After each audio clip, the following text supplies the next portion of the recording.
Thank you guys for coming out today. We'll kick off our presentations and we'll have some introductions here first before we do that. But I want to thank you guys for spending your afternoon with us.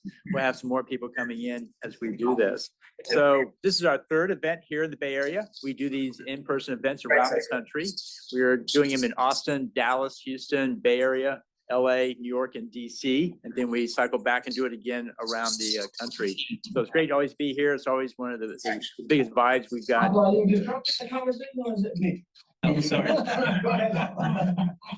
No, so first of all, I just want to introduce, thank everybody for coming out and introduce 10 Capital, and then we'll introduce our partners and so forth. So with that, let's look at what we got here. This is our event for the day. We have a series of presentations. Each presenter gets 10 minutes to pitch, 5-minute Q&A. Love to have your feedback. This is on Zoom as well, so we'll have some questions coming in off the Zoom, also the hybrid. And then we're going to have a break, and then we're going to come back and have a panel program for just about 20-30 minutes, and then we'll kick into some more pitches. And then afterwards, we're going to go to happy hour at the patio around the corner. Everybody's invited.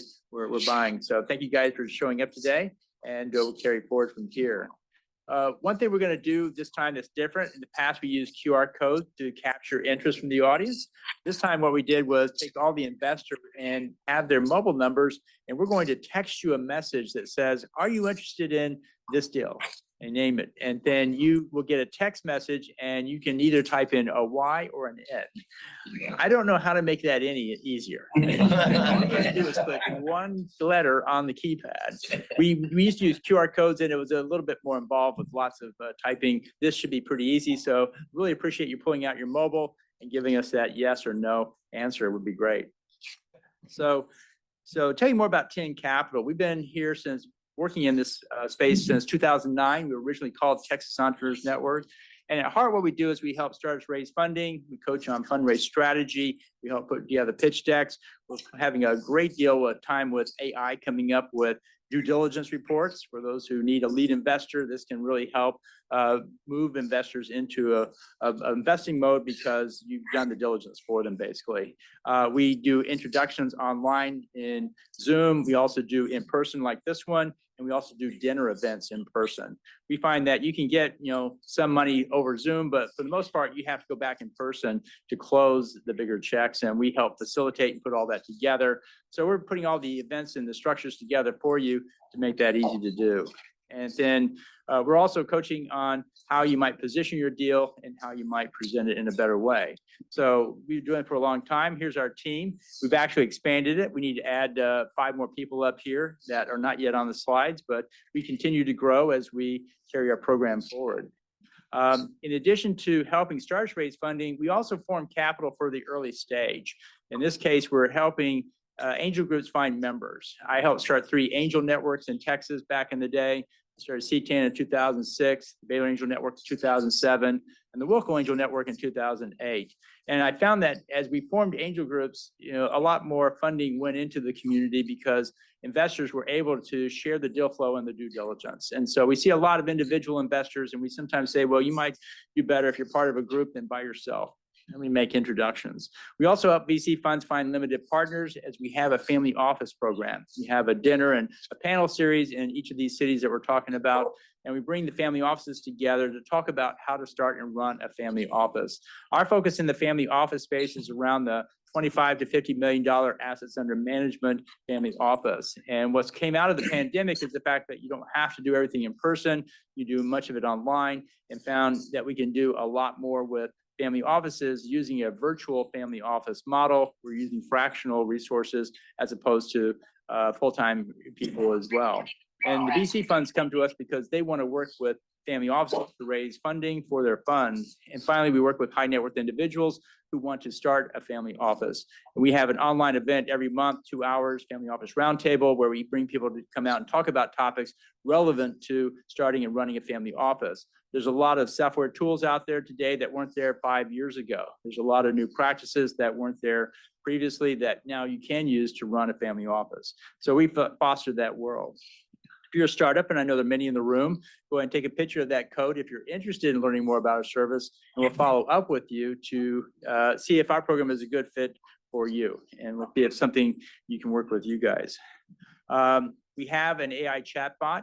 I've been doing a podcast program for over 12 years now called Investor Connect.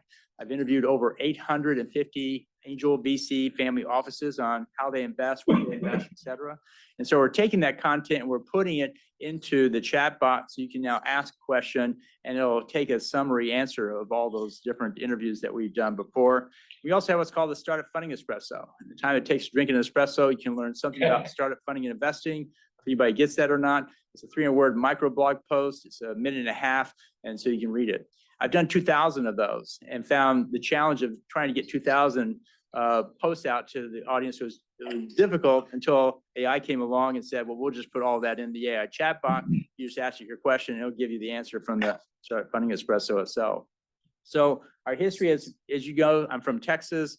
We started in 2009. I started doing angel investing in 1997 when the company I worked for went IPO, and I started doing angel investing. Had a lot of fun with it. Next thing I know, I'm starting groups. The next thing I know, I'm retiring from my day job and starting this because I was having more fun with the early stage world than with the later stage world. And then in 2016, we started getting calls from outside of Texas wanting access to our investor network. So we renamed ourselves to 10 Capital. And then we continue to grow, and now we call ourselves 10 Capital Network because we have over 100 partners that work with us doing different things and helping us support the growth of the entrepreneur ecosystem by forming more capital. So we have events like this. We have online events. We do 4 of these every month on Zoom. We do about 12 of these here in person. And then we also do dinner events as we need, and we're adding more all the time to it. If you want to know more about our program, you can go to 10capital.group or take a picture of that code, and you can see what the events are that we have coming up.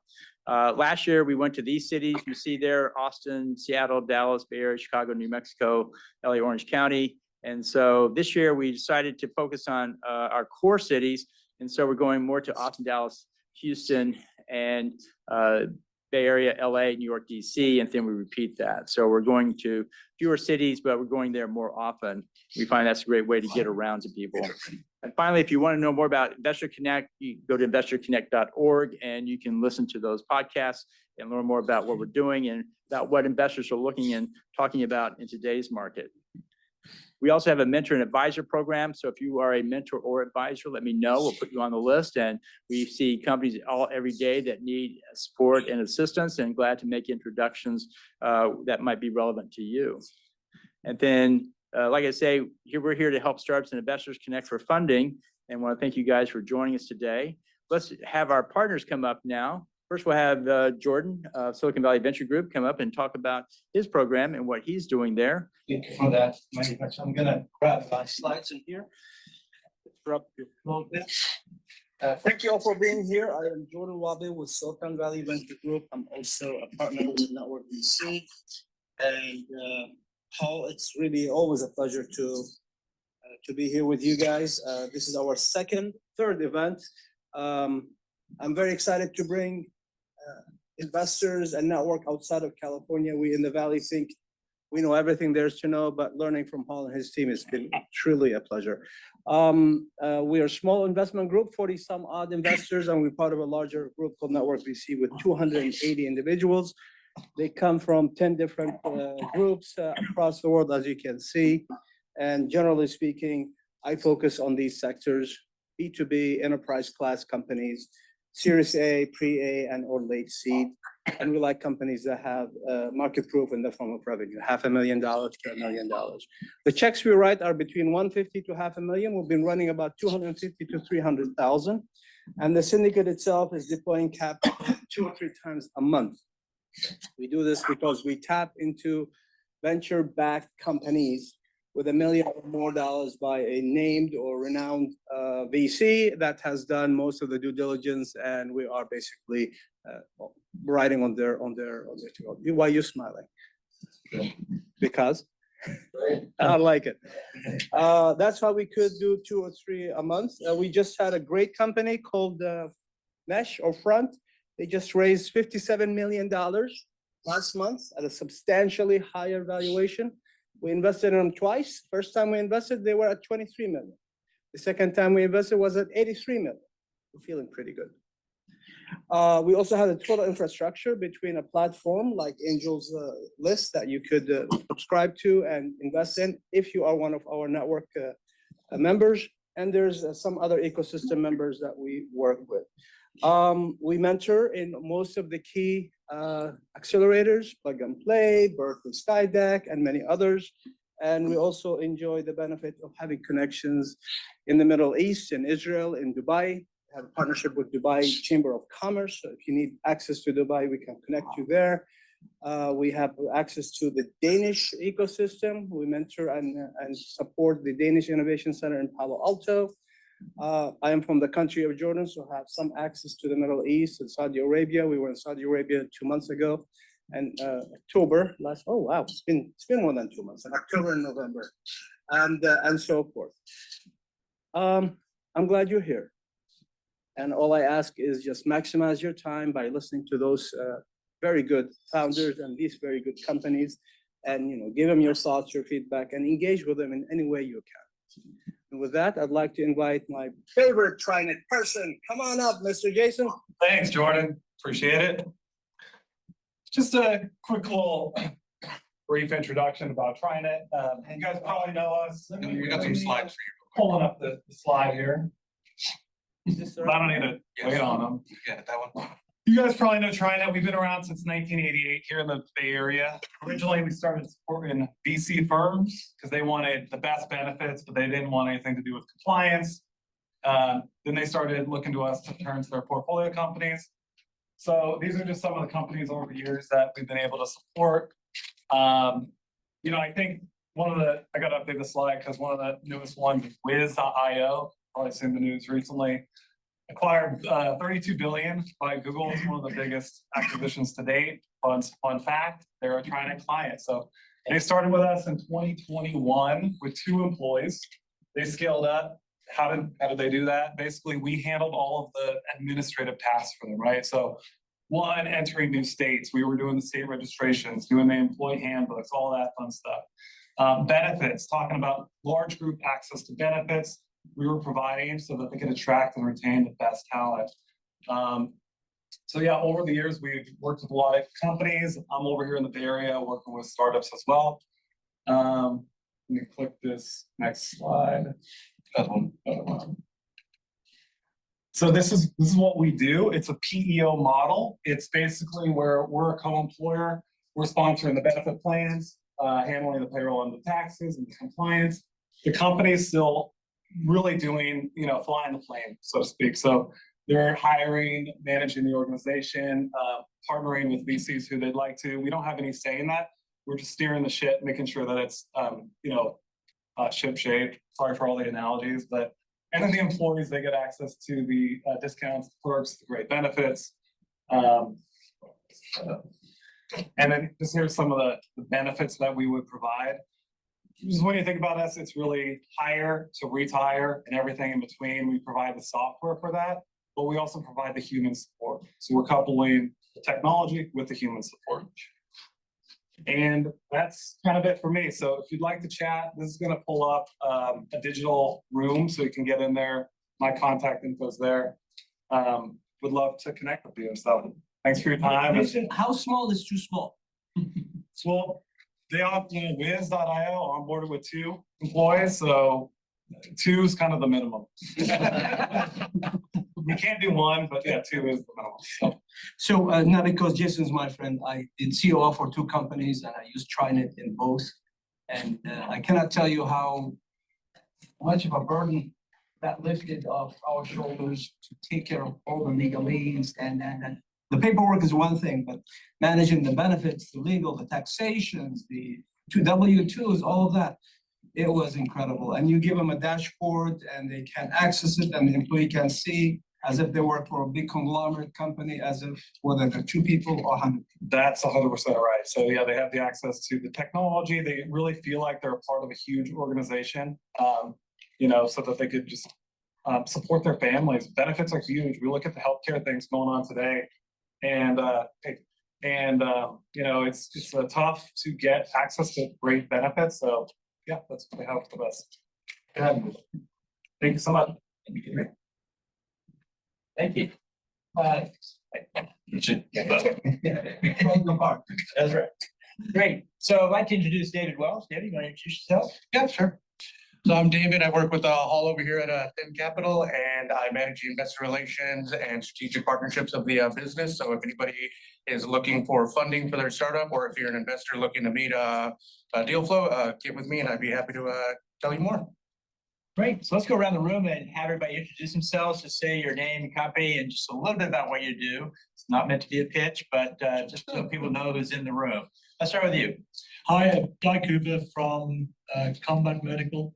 We're an international chemotherapy machine company. It's a bit more exciting than that, but wait, you'll and unsurprisingly, we're here looking for money.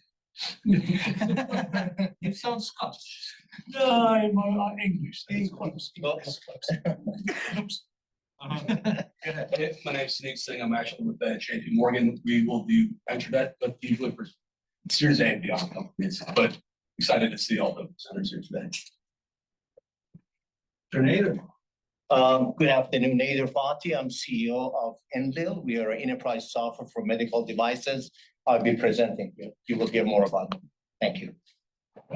I'm Thomas Neubert. I'm here in the Valley and I am representing a startup company, old colleagues of mine from Intel in Israel called QuadPoint. And we are building a healthcare startup company based on a virtual AI lab connecting to disposable measuring devices for home users. I pitch later.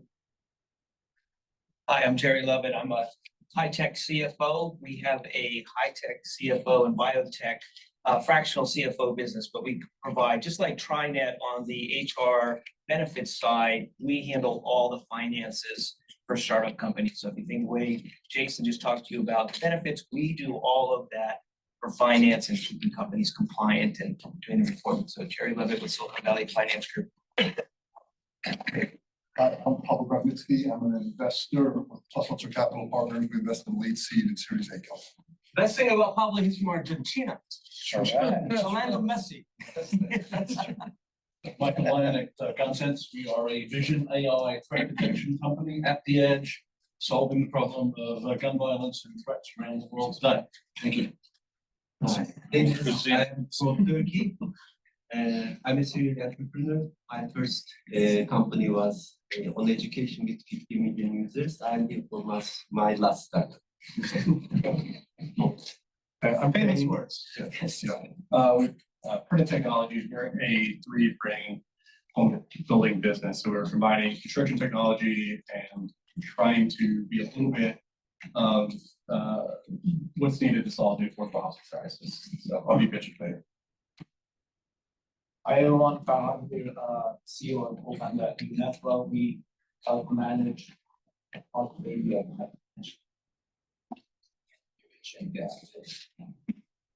I'm Sonal Kambe, co-founder and CEO of Limonat, and our company makes the patented NFT approved hardware and provides service for cardiac prevention. Hi, this is Adireza Bolucci. I'm the CEO and founder at CatchUp AI. We are replacing the middle management and flattening organizations. Hey everyone, my name is Manish. I'm a founder of NodeTracer. We're doing a startup on computational analysis, but I'm also doing an HR tech incubator in Santa Clara. So focusing on getting HR companies to start up over there, and bringing recruiters and HR practitioners together to collaborate on startups. My name is Tom Trainer. I'm representing SenseFix. We have a very exciting AI for facility maintenance platform, and we're currently raising a $2 million round, and I'm not presenting today. Hey, this is Connor. I'm a software engineer. I also work with startups and tech side. I'm currently working with Dennis on a new startup. Thank you. Hi, I'm Srini Pagitiala. I'm a co-founder of iGo.ai. We're building AGI, Artificial General Intelligence, a system that can independently and fully autonomously think, reason, learn, and plan. Fundamentally, a different approach compared to large language models, anything like that. I've had quite a few people invite me for this event, starting with Jordan and Jason and Hal and Kenneth as well. looking forward to working with Hal. I can also vouch for Jason. TriNet is a phenomenal company. For the company that I previously sold, we were using that. So where we are at the company, we raised $10 million for our seed round. That's done. I'm now looking to raise $25 million for my Series A round. I'm looking for the aligned investor who can actually do this. As excited as we are, we call them second believers. We are the first believers. We want the second believers to be our investors, and looking forward for Hal and Jason to help us out, to get us connected with that investors. Thank you. I'm Bharat Gupte. I've been in the Valley for 40 plus years. Have run a semiconductor company, was a general partner at Redwood Ventures. I've invested in over 60 companies, have about 25 exits.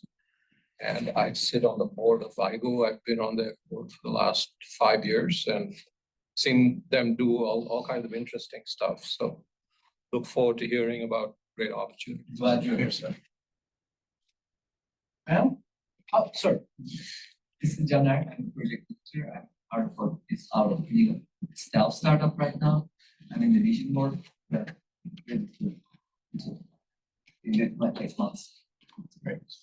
Hi, I'm Kevin McQuillan. I've been in the venture business, entire career here in the Bay Area since the mid-80s.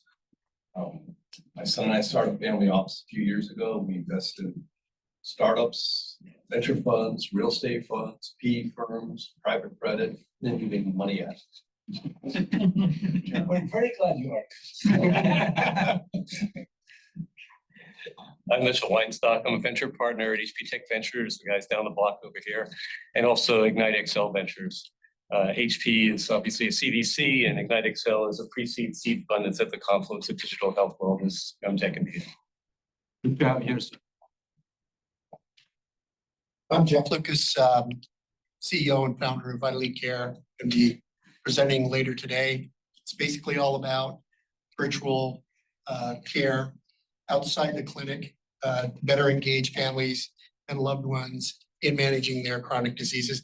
And interested to hear about all these medical devices, because all of those devices play into our platform, because we are at a back end digital connection of data, providing seamless care across a care continuum. Excited to talk to you more about it later today. Good to have you here, Jim. Hi, everyone. I'm Grace Belangia. I run an organization called Make Startups. We work with incubators and accelerators across the country. We have a platform called Co-Founder OS that tracks an entrepreneur's journey, helps them unlock capital related to either government capital, TDFIs, angels, and venture capitalists. I'm also an investor. So I'm looking for different companies to invest in either locally or nationally. You guys know me, Jason Dale. Thank you. Next. Oh, yes. Hi, good afternoon. Sorry, apologies for the late. I'm Ramandeep Shirgill. I provide CPA-led accounting services for early stage startups. My favorite. I'm glad you're here. Hi, I'm Zahaba Stroud with Angel Launch. I produce live at free events every month. Next month, I have 500 people, including 100 angel investors. I help startups meet investors across all tech markets. And I believe you two met at one of my events about 5 years ago, referral, right? And I made a match here. So you never know who you're going to meet in an event. And you need 5%. Tell him. Yes, sir. Hi, I'm Nathan Huntley, founder and CEO of Enamel Pure. I'm the first presenter, and we're making a laser and imaging system to clean your teeth. Oh, I think it's sweet. Sasha Johnson, Doubles Da Vinci Partners, Several Stage Venture Fund. We invest in companies using the best AI technologies to impact traditional industries. Great, glad you are here. All right. Well, we got one more coming in. Want to introduce yourself? I'm just getting outside. I don't know where to be on the phone. My name is Antonio. Thank you for joining us, Dan. So that concludes our introductions. Let's go ahead and kick into our first presenter. We have with us Nathan Monty of Enamel Pure. Like I say, come on up, Nathan. Take the clicker. Each one will have 10 minutes to pitch, 5 minutes of Q&A. And then for the investors in the room, you get to vote with a mobile text. We'll text you, are you interested? Yes or no? Just give us a yes, give us a no, and we'll move on to the next one. That, should pass it over to me. ago. So Nathan Monty, co-founder and CEO of Enamel Pure. We're outside Boston, just a little bit west of Boston. We started 3 years ago with a seed investment from Delta Dental, the largest dental insurance company in America. So what we're doing is we're combining a laser and an imaging technology for the hygienist. So the hygienist technology is like 50 years old. So we're just innovating and revolutionizing what it means to go to the hygienist and get your teeth cleaned. What people find quite amazing is in 2021, the American Dental Association did a survey of 40,000 dental offices, and Americans spent $22 billion either with like Delta Dental, a dental insurance company, or out of their pockets on their hygienists across America. There's 220,000 hygienists. Teeth cleaning, fluoride and whitening is about $16 billion.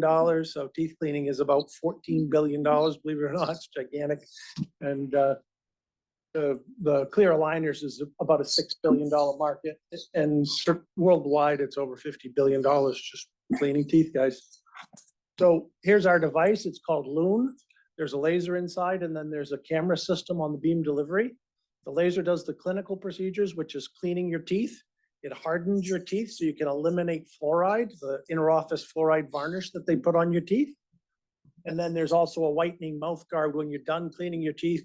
This is a better cleaning that's ever been done before. So the whitening mouth guard is a professional whitening that happens as you drive home, because we put a battery inside the mouth guard to activate the whitening agent. And then, like I said, on the end of the beam delivery, up in the right-hand corner, there's a camera. So the laser bounces off the front of the mirror, the camera goes through the mirror. So as the hygienist takes the handpiece and moves it around your teeth, you're both cleaning or hardening and imaging. So you get a 3D image of your teeth, which of course these days leads to AI. Dentistry is fabulous for AI because of all the clinical decisions are based on what a hygienist or a dentist sees. So it's all imagery. It's all imagery diagnostics, and that's exactly what the camera and the AI do very well. It's about a $35,000 machine. We do have something in there that costs a little bit from China, so it might be a $39,000 machine. We have a $4,000 laser in there from a place outside Beijing, so that might be a $6,000 laser now. You're not pitching very good right now.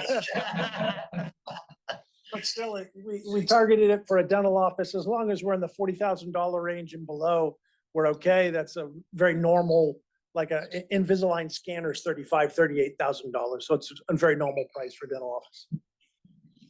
This is an easy slide. Everybody hates teeth cleanings. The diagnostics are just done visually. It's all manual. Every single hygienist and dentist does a different job. There's no continuity or conformity anywhere. You might have a good one, you might have a bad one, who knows? Well, the laser cleaning itself, it's twice as fast. So you take a 50 or 60-minute appointment and make it 30 minutes. It's non-contact. You don't feel anything. We do put a slight tongue depressor, believe it or not. The tongue feels the laser, the gums don't, and the teeth don't. That's because the tongue has a lot of water, and the laser is absorbed by the water. So you put a little piece of paper on your tongue during the procedure. It's very simple. You just take it off when you're done. It completely removes all the plaque. So for the first time ever, your teeth will be completely clean.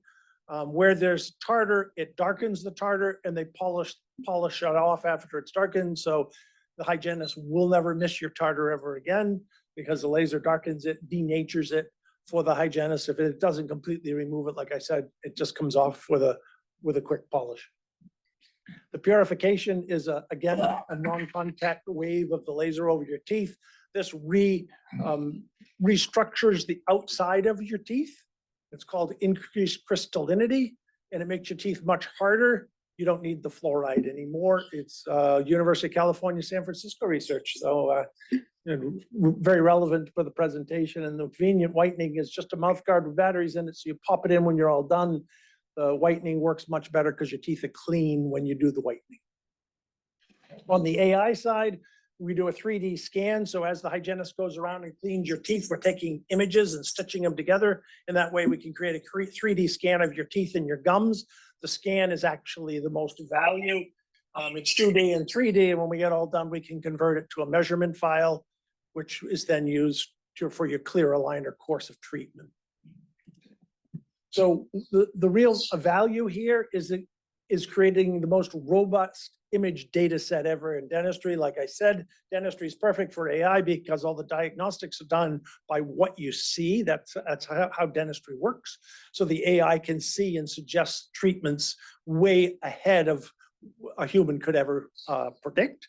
So as you go back, so the beauty here is you're getting your teeth imaged while you get them cleaned. Everybody goes back every 6 or 12 months to get you cleaned. So after 2 or 3 years, the AI can tell you your gums are receding more than normal, your enamel loss is more than normal. Right now, nobody has any idea what normal gum recession is. So what they do is they just wait till you're 50, 60, 70, and they say, oh my gosh, you got gum problems. That's how it works. And then they send you a periodontist, right? So if we can just in our 20s see how the gums are receding, and we have 160 million people get their teeth cleaned every year. So we only need about 50 devices, and we'll have enough for the AI to start producing. There's 5 or 6 patients per day. You do 30 a week for 500 devices. You have tremendous image database, and that just builds over time. So it's an ideal solution because it's not only diagnostic imagery based, but it's also because it's longitudinal over time. You can improve the data set and predict. So that's the end of that. I'll talk a little bit about the roadmaps. The clinical procedures are done. We're starting to do the camera and the AI imaging. That'll be this year and next. And then we'll reconcile the dental and medical health records to see if there's anything between, having excessive teeth wear and heart disease or brain disease. So once we have this data set, we can link it into your medical records, and that adds tremendous value to the healthcare system and the company. Dentistry, how do we get to market? Dentistry is old school. 3 companies service 95% of the dental offices in America. There's about 205 dental offices, about 220 hygienists. And so we've signed up the largest and the 3rd largest. We have signed distribution contracts with them. We'll be giving demonstration units to Benco next week, or at least it's scheduled next week, but it'll be this month for sure. And so that's how we do it. They have a combined over 10,000 salespeople across America calling on these 200,000 dental offices every year. And we do the service and sales in-house, but it's all phone support. And then the manufacturing is done at a place called Product Resources in Newburyport, Massachusetts. It's basically an assembly procedure. Most of the components come from America, Far East, and Europe. So there's just 2 quick slides to explain our device. We build the laser and the camera. We do the imaging. We do the technical mapping for the STL file for the clear aligners. But that's where we stop, because everything else we don't want to build out, we want to partner with. So we already have signed agreements with the equipment salespeople. We're already talking to the AI software people at the moment, as that's part of our product roadmap. And the clear aligner manufacturers, once we have I'm already talking with Invisalign, but they want to see our imaging first. So we finish up our camera, and this fall we'll continue those discussions. So, we can't do the sales and the AI software and manufacturing as quickly as working with somebody else. So we're fitting directly and technically with them, so we can get to market and get market penetration much quicker. The Loon device just sits next to the dental chair. The hygienist just waves the laser around your teeth. And then Loon just talks to the practice management system. So again, we're not trying to set up the practice management software. We're not trying to, interface with the dentist and do all that work. The AI is done on the cloud with the practice management system. We don't even have any HIPAA requirements. We get the patient number from the practice management system, assign it to our data, and then upload it. So we're trying to get market penetration as quickly as possible now that the products are starting to be manufactured. This is pretty quick. Only competition is mechanical tools that they're using today. And we have 23 patents filed, 9 are issued, and we've got 6 more in work as we're doing our imaging and AI. Recurring revenue, we sell the equipment, 50% margin, but then we charge $2 per cleaning, $3 for purification, which is the enamel hardening, and then the whitening mouth guard, about $35 for the hardware. And then we license the AI, the imaging for AI diagnostics, and we license the measurement file for clear aligners. So I'm up in the top right-hand corner. My business partner Chuck is with me. I started a company called Light Laser for industrial marking. We sold that to Danaher Corporation. I started another company in dentistry called Convergent Dental. They use a laser to drill cavities. They're at about $28 million right now. So they're hoping to exit next year or the year after. And then Chuck and I in 2022 started Enamel Pure. Chuck's a patent lawyer, and he's before that, he was an engineer and he worked on skin resurfacing applications with lasers and imaging. I'll skip the patent slide. So where are we? Had FDA approval a year, clearance, it's not approval, FDA clearance a year ago. We've set up the manufacturing. The manufacturing units are starting to come off the line. And the product is available for sale in April or May. It might be June. So but we're right on the cusp of, we've got our first order. So we have a seed round. We have a super seed round with about $250,000 left. Hall's trying to help us fill that out. It's at 8 million free. So there's a real problem. People have to go get their teeth cleaned. If you don't, your teeth go to crap, right? And so it's a really neat solution, right? It's non-contact. It's twice as fast. It works really well. We're FDA cleared. So at this point, we're ready to do the manufacturing, and we've got to fill out the last $250K at 8 million pre. It's a bargain. Why is it a bargain? It's because it's dentistry, right? So it's difficult to find firms that will invest in the dental market. Once that's complete, once we have revenue and we have revenues going, traditionally in dentistry, you'd be in the 30 or 35 million pre for a Series A round. It might not be 8 million for the Series A because Boston Development, which is kind of a Massachusetts government company, is talking about giving us the money for the inventory, but it's generally going to be an $8 million range raise on 32 million pre. So that's it. If you have any questions, sorry I ran over. Thank you very much for your time. Right on time. Bravo. Great. Sure, go ahead. How important is this fluoride stuff? Utah just passed a law where they cannot put fluoride in their water anymore. Yeah, that's correct. Yep. So we're in, Chief is beating the drum. yeah, that's right. So we're in contact. So we're in contact with local state reps, in contact with our local state reps in Massachusetts, right? And so then we're proposing, it's just lucky, it's fortuitous that the company that, Enamel Pure is in Massachusetts. The company we chose to manufacture it is in Newburyport, which is in Massachusetts, and the American Dental Association research facilities in Southport, Massachusetts.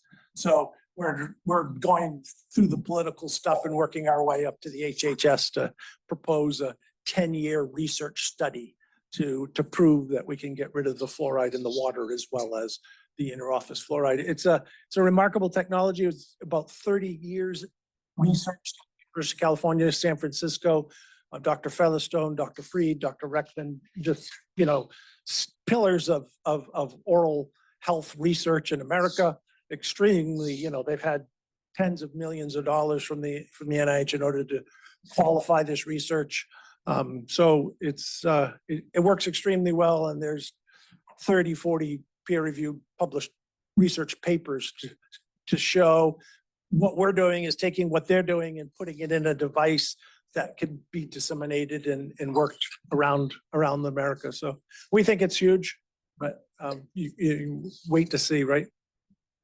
Why the VCs don't invest in the dental business? The dental business has a perception, I guess is a good word, right? A perception as being slow and a little bit backward from a medical procedure standpoint, right? So cleaning teeth is probably the easiest medical procedure in America, right? And then what people don't understand is in dentistry, we refer to the traditional side and the progressive side.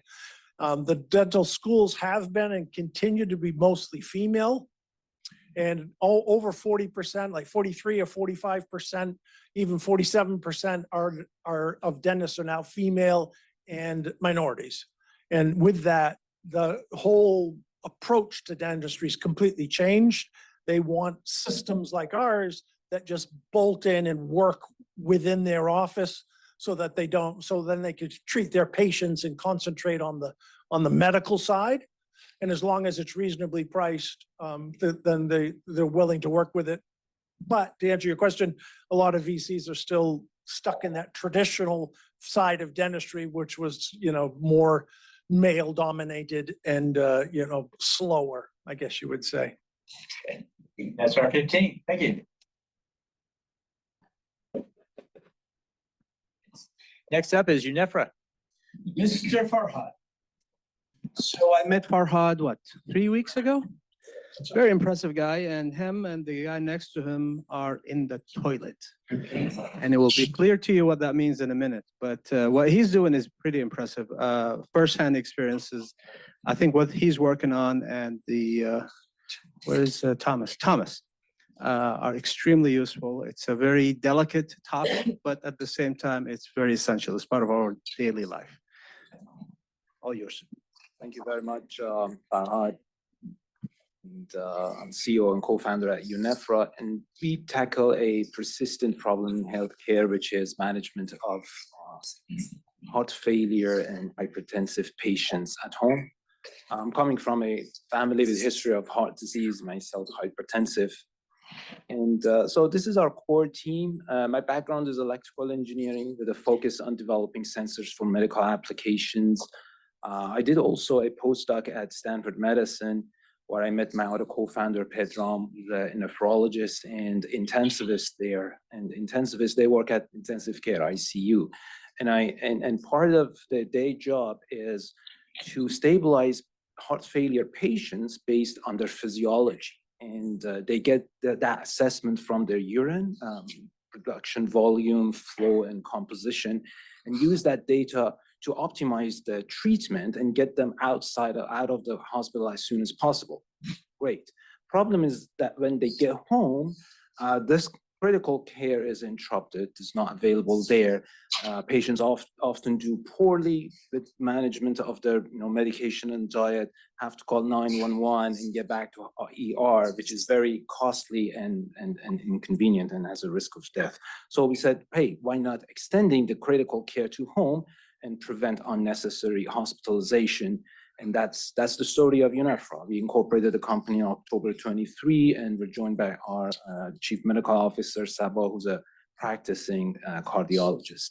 So the problem with heart failure, as said, is high readmission rate, currently at 50% within 6 months, and costing $12 billion annually, expected to go beyond $17 billion by 2030. The root cause is poor care at home, technically because the available solutions are not really effective. Like the current state of care is a weight scale with very low compliance, below 30%, or telehealth that lack any quantitative assessment. Similar situation with hypertension. The problem is that the available solutions are actually made for diagnosis and not really for management and control. They're either invasive, and those that are not invasive are intermittent and require a lot of engagement from the patient. And more importantly, they don't provide any insights. They give you numbers, but don't tell you why these numbers are high and low. So there's a clear opportunity here for an effective solution that is continuous, non-invasive, and passive monitoring that can transfer or extend the hospital care to home to address the needs. For example, in heart failure case, dropping the readmission rate from 50% to 18% has a potential to save $11 billion annually. So our solution is risk factor management. We measure dietary and medication risk factors from urine using our IoT coupled with our physiological model. It provides insights, actionable insights, both to the clinician and the patient to optimize the treatment and get improved outcome. The insights are like quantitative intakes, like how many grams of sodium, the bad salt, the patient's taking every day, or a good salt like potassium, and risk factors like risk of fluid retention or risk factor for hypertension, as well as adherence to medication and response.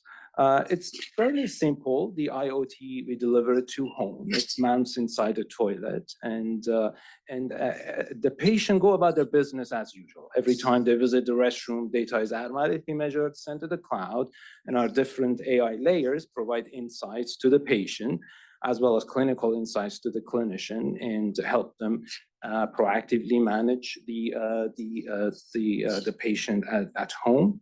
Technically, we're delivering a nephrology lab to the home, which is under physician supervision. We built our MVP. This is our IoT that measures raw data, and here is the physiological model that process the data, make the assessment, and provide suggestions. Here, in this case, the risk factors have been identified, quantified, and an assessment was made that the patient is taking too much sodium, and we can verify the patient's compliance by data. In this case, our solution is 3 times faster, 5 times more accurate than the current standard of care. Same data processed differently for hypertension. For hypertension risk factor management and salt sensitivity, there is no product in the market right now, so this is purely novel. Physicians and cardiologists see this as a game-changing solution for proactive management of patients at home. Some of them invest in our company, like Mill, along with 2 other cardiologists. Among tractions, we have received pre-order from Stanford Genomics. We have filed our pre-sub for IVD. This is in vitro diagnosis, and so we are technically not required to run any clinical trials, and our international patents pending. So our strategic direction from wellness applications, secure the early customers, and then go to clinical applications after clearing from FDA, and tapping into a substantially large market that go beyond hypertension and heart failure. Our business model is based on B2B using available CPT codes, initially generating $34 per patient per 6 months. Post introduction of reimbursement, it boosts up to $1,100, and our wellness applications focused on employee wellness programs, generating $25K per account for mid-sized companies and $100K for large companies. And of course, we're looking into other channels for data monetization and our predictive models. What differentiates us from the competition is our proprietary solution, enabling us to address heart failure and hypertension, making us complementary to companies such as Reprieve Cardiovascular and Arman, or potentially our acquirer. I'm going to skip this slide. We are being advised by top opinion leaders in the field. And in 25 this year, we are going to ship our pre-orders by Q4, and we'll be scaling in 26 to 27 and break even by 28. Post reimbursement that boosts the margin beyond 200%. And today we are raising $750K to complete our seed round using SAFE, valuation cap 6.3 and 20% discount. In pre-seed, we raised $270K primarily from 3 cardiologists, and And we'll be delighted you to join us, transforming the way we manage cardiovascular disease at home. Please contact me if you're interested. I'd be happy to provide more information. Thank you very much. Is this considered FDA class 2 or class 3? This is class 2. And how long do you think it's going to take you to get through how long does it take you to get through the FDA process? That's a good question. Actually, because this is IVD, in vitro diagnosis, we need to make like equivalent to show that we are equivalent to lab systems. It's going to be very quick and very cost effective. Next question. What's the runway on the funding? About 3 months right now. The 750 will be for 3 months? No, the 750 will take us to the end of the year. And what would that unlock if you go back to that slide? We'll finish our seed round. We get our FDA sent, and also we ship our pre-orders. And how much money do you need for the duration till the end of Series A, approximately? How much capital do you think you'll be For looking for? Series A, so that will take us to the next price round, which is technically Series A, Q2 26. And for Series A, we're looking for 3 million for our market, but basically. What does the market and the competition look like today? The market on the competition. So basically, like Reprieve, for example, we are complementary to them. They have a system inpatient for in hospital that use urine for heart failure management. They raised so far 91 million, and they're in Series A. We do more than that, and we have a technology that delivers not that system, but actually much more in a small compact form in home use in the toilet. So the market for toilet tech is actually on the rise. There are a number of startups. There's such a thing, toilet tech. They call it toilet tech, smart toilet. I love you, Farhan. That's a new technology coming in. In fact, we're solving for compliancy, and that means everybody has to use the toilet. So the patient does not need to do anything. And if you streamline data collection such that it's hands-free, that's the gold standard of collecting passive information. They call it passive monitoring, no requirements. Yes, please. How does it differentiate between multiple users at home? Good question. Our system authenticates the users. There are available solutions like they can choose between voice authentication, voice recognition, or RF tags that they can carry like a bracelet with them, or even keypad. So they can choose. Yes, please. Here's the microphone. So there are other products like Coie Technologies that was acquired by Zoll for heart failure management and reducing the readmissions.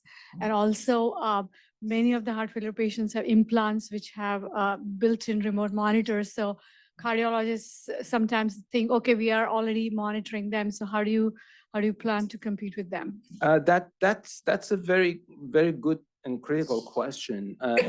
So their systems are very, very impressive. So there are a lot of solutions, like you mentioned, implantable sensors. They measure the effect, and we are a step prior to that. We look into underlying risk factors, and here like dietary risk factors. So these dietary risk factors start impacting days and weeks before, and we also have a personalized physiological model that explains the workings of the patient with respect to the effect. So we're looking into risk factors or the root cause. They are looking into the effects, sort of complementary. Would you mind going to your revenue model, please? Yes, please. Don't see any data oh, there it is. Tell me about the data monetization component. What are you thinking about? So this is a good question.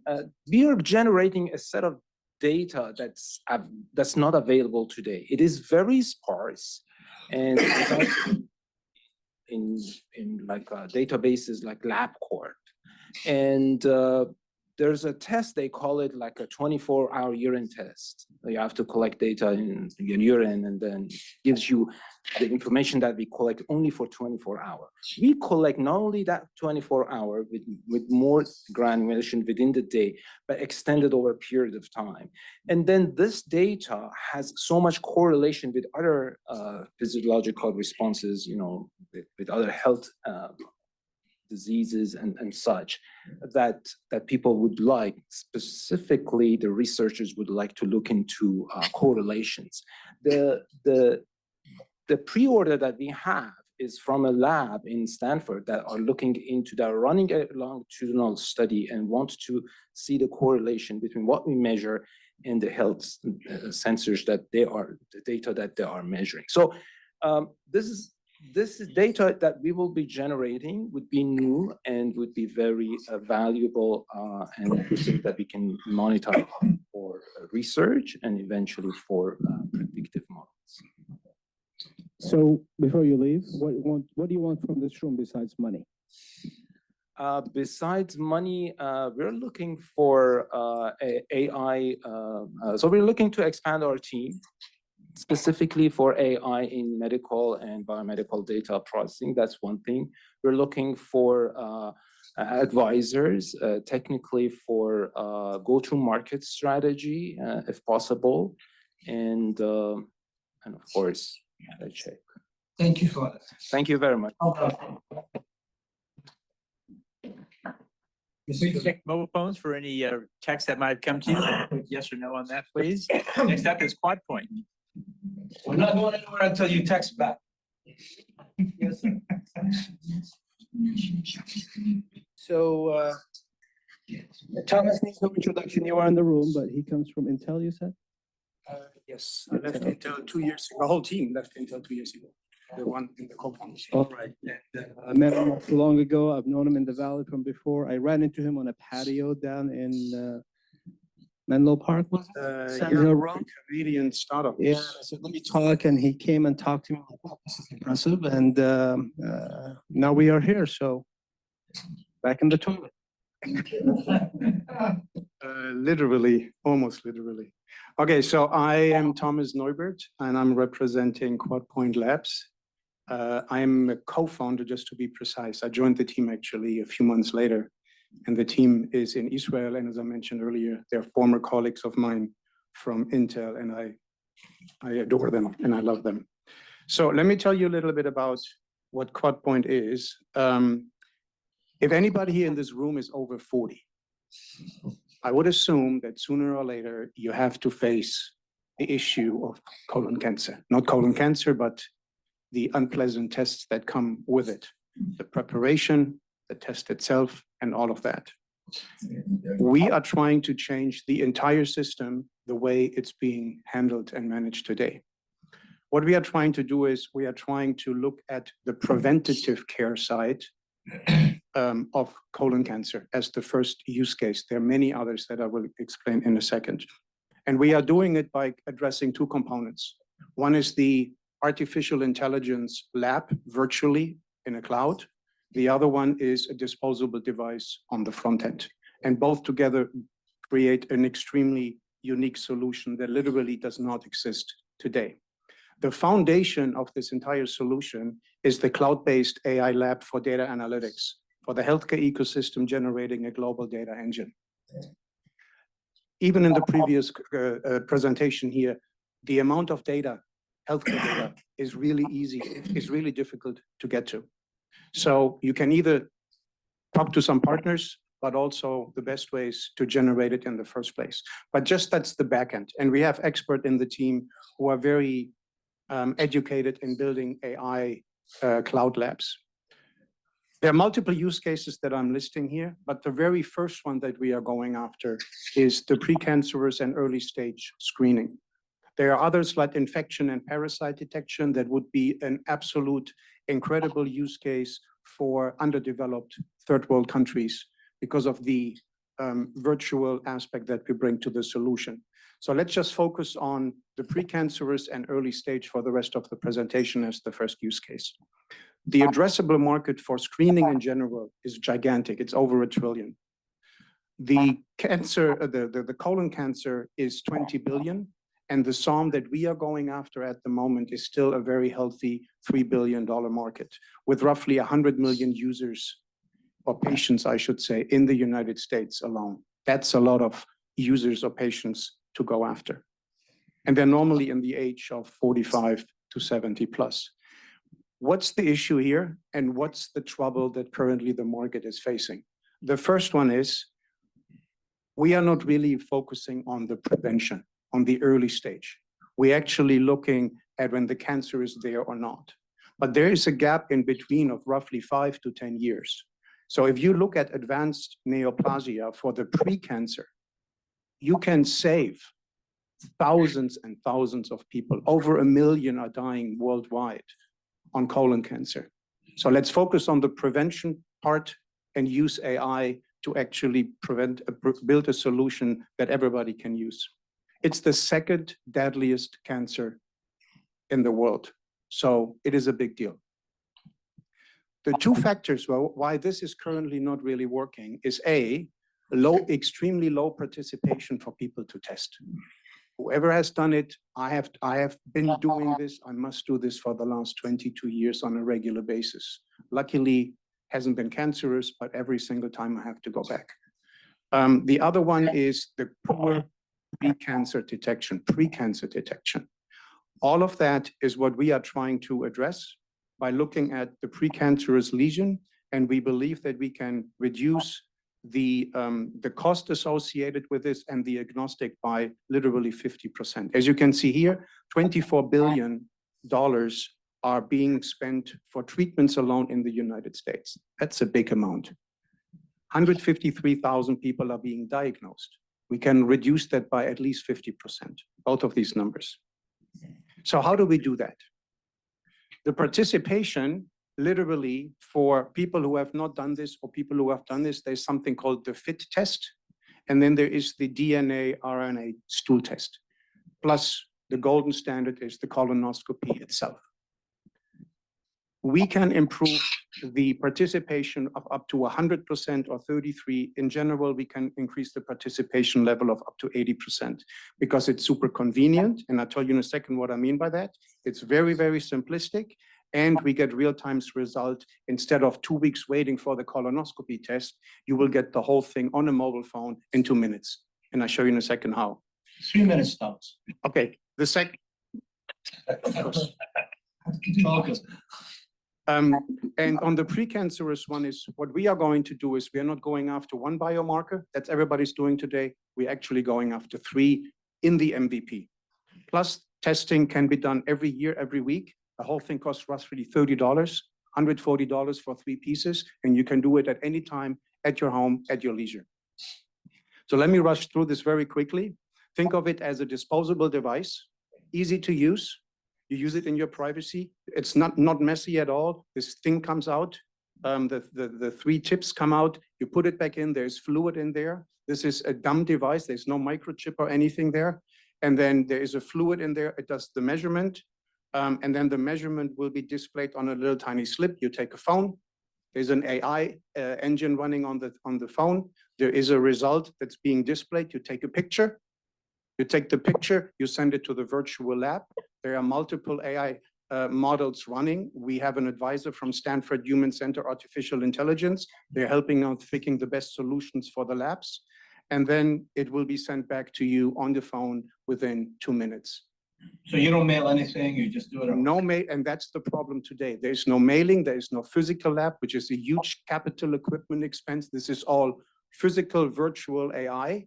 And everything else is on the phone. And then you build the whole ecosystem because the results can be shipped or can be sent to doctors, to HMO companies, insurance companies, and they're all together with AI agents can build an ecosystem that is serving the patient on a regular daily interactive basis. That entire solution does not exist today. So the entire healthcare ecosystem wins. The HMO winning because of lower claim cost, better customer satisfaction. The doctors win because of the much higher compliance than before. And the patients obviously win because it's life-saving, it's cost-saving, and it's certainly much, much more convenient. The team is unique. As I mentioned before, three of us, the three co-founders, Rafi, Adnan, and I, we worked together. They were on my team at Intel. Rafi was a 40-year fellow, an engineering development person.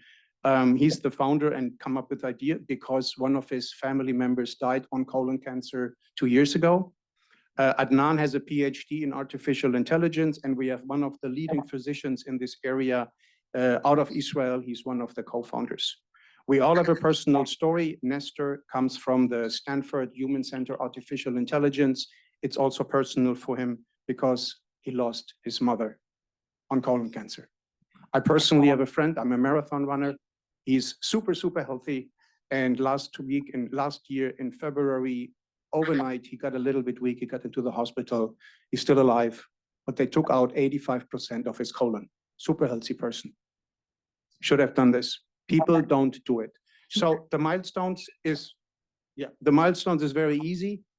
We are building a POC within 6 months after we raise the money. We are going to have the MVP within 1 year. And what we are asking is we are raising 1.2 million pre-seed with a safe 20% discount with a 10 million post-money cap. And what you are going to get for this is we're building the lab in the first place. We are developing the POC, and then we are finishing up the MVP from the day we are raising money within roughly 12 months out. The budget is pretty tight, but it's pretty realistic. And I think that's it. And I just want to go back to here because the question that comes up a lot is barrier of entry. The POC is extremely easy to build because the strips and the physical device, these are two components that do exist today. They are manufactured in the multi-millions for different use cases. We just customize them with the OEMs, adapting it to our need, build the lab, and then we are building the POC based on that. So we are not reinventing anything besides putting the whole solution together. All right, thank you. Minutes for questions? Yes, we do. Who has a question? I should mention one more thing. As we are raising 1.2, $560,000 are at the moment secured based on the Israeli Innovation Fund. No equity required. So that's 450 from them, 2 angels, but we need to find the additional 200 plus to trigger and get access to the Innovation Fund. When you go to the fundraising slide, please. So you need 1.2 on top of that, or? 1.2 is the maximum we are allowed to raise under the IAA. How much is regulation. At the moment, we have around 700 left. And the 200 will trigger access to the 560, which is combined enough to build the POC. Good to go. Farhad, what do you think, since you're in similar tech? This is pretty good. I have a question, actually. Yeah, go ahead. So if I got it correctly, you mentioned that you take a photo from your phone and then send it to the lab. Is that right? Yeah, to the virtual lab. The virtual. Are there any different or more convenient methods of getting the device connected to the internet or the phone such that you don't need to take photo? Are you thinking about these methods? You know what? That's actually a very creative, good question. It's very creative. The answer is we have not actually thought about it because at the moment, as I said, this device, we are not reinventing this disposable device, right? And we are not inventing the theme in which the fluid is being measured. It's already out there. So for us, the most cost-effective way to prove the end-to-end solution would be this. We can then get much more sophisticated down the road. But for right now, the way that the table is being measuring the biomarkers and everything else, it's an established process, which makes our barrier of entry much, much more lower. And for the investor is so much more less risk. And time to market is so much faster. Thank you very much. Pablo, Is this familiar to, you see a lot of deals? You know,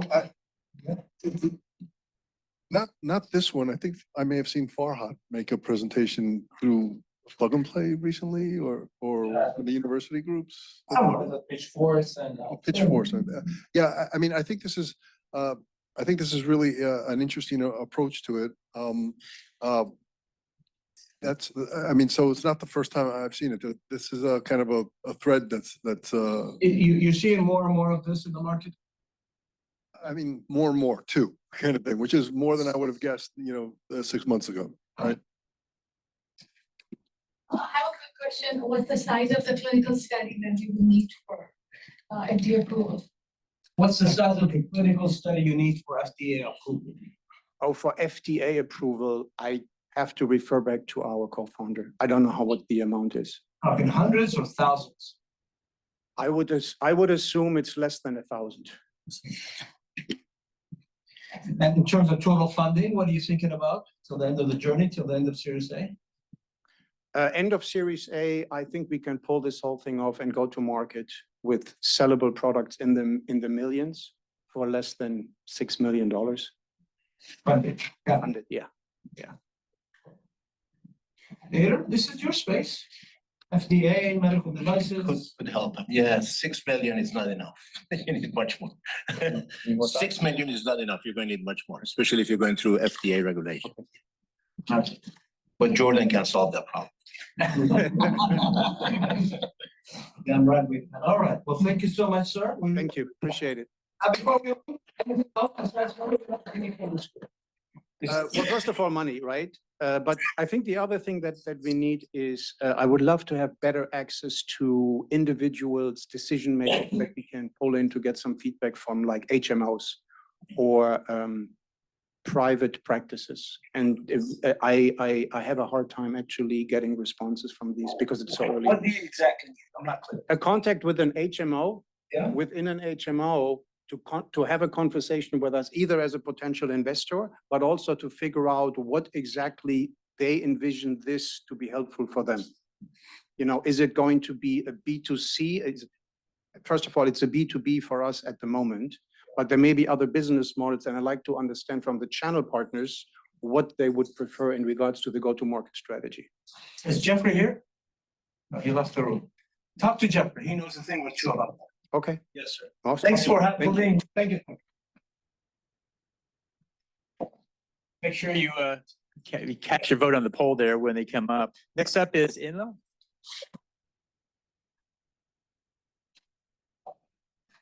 Thank you. Handsome man. Thank you. So how long have we known each other? These 5 years, I would say. Much more than that. Is that more than that? 2016, 2017. So Nader is you're also an EIR or ERI, plug and play? EIR plug and play. This is your third? My third exit, so And fourth. you- This is actually my fourth exit. Your actually. wife knows about this? She okay with all No, this? she doesn't know about All this. right.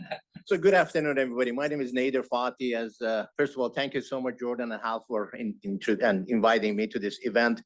I've been living and working in Silicon Valley for the last 30 years. I've done 3 companies. This is my 4th one, so it'll be interesting. So let's talk about that. So I want to talk about Enlil, and it's really great to see so many companies here working on medical devices.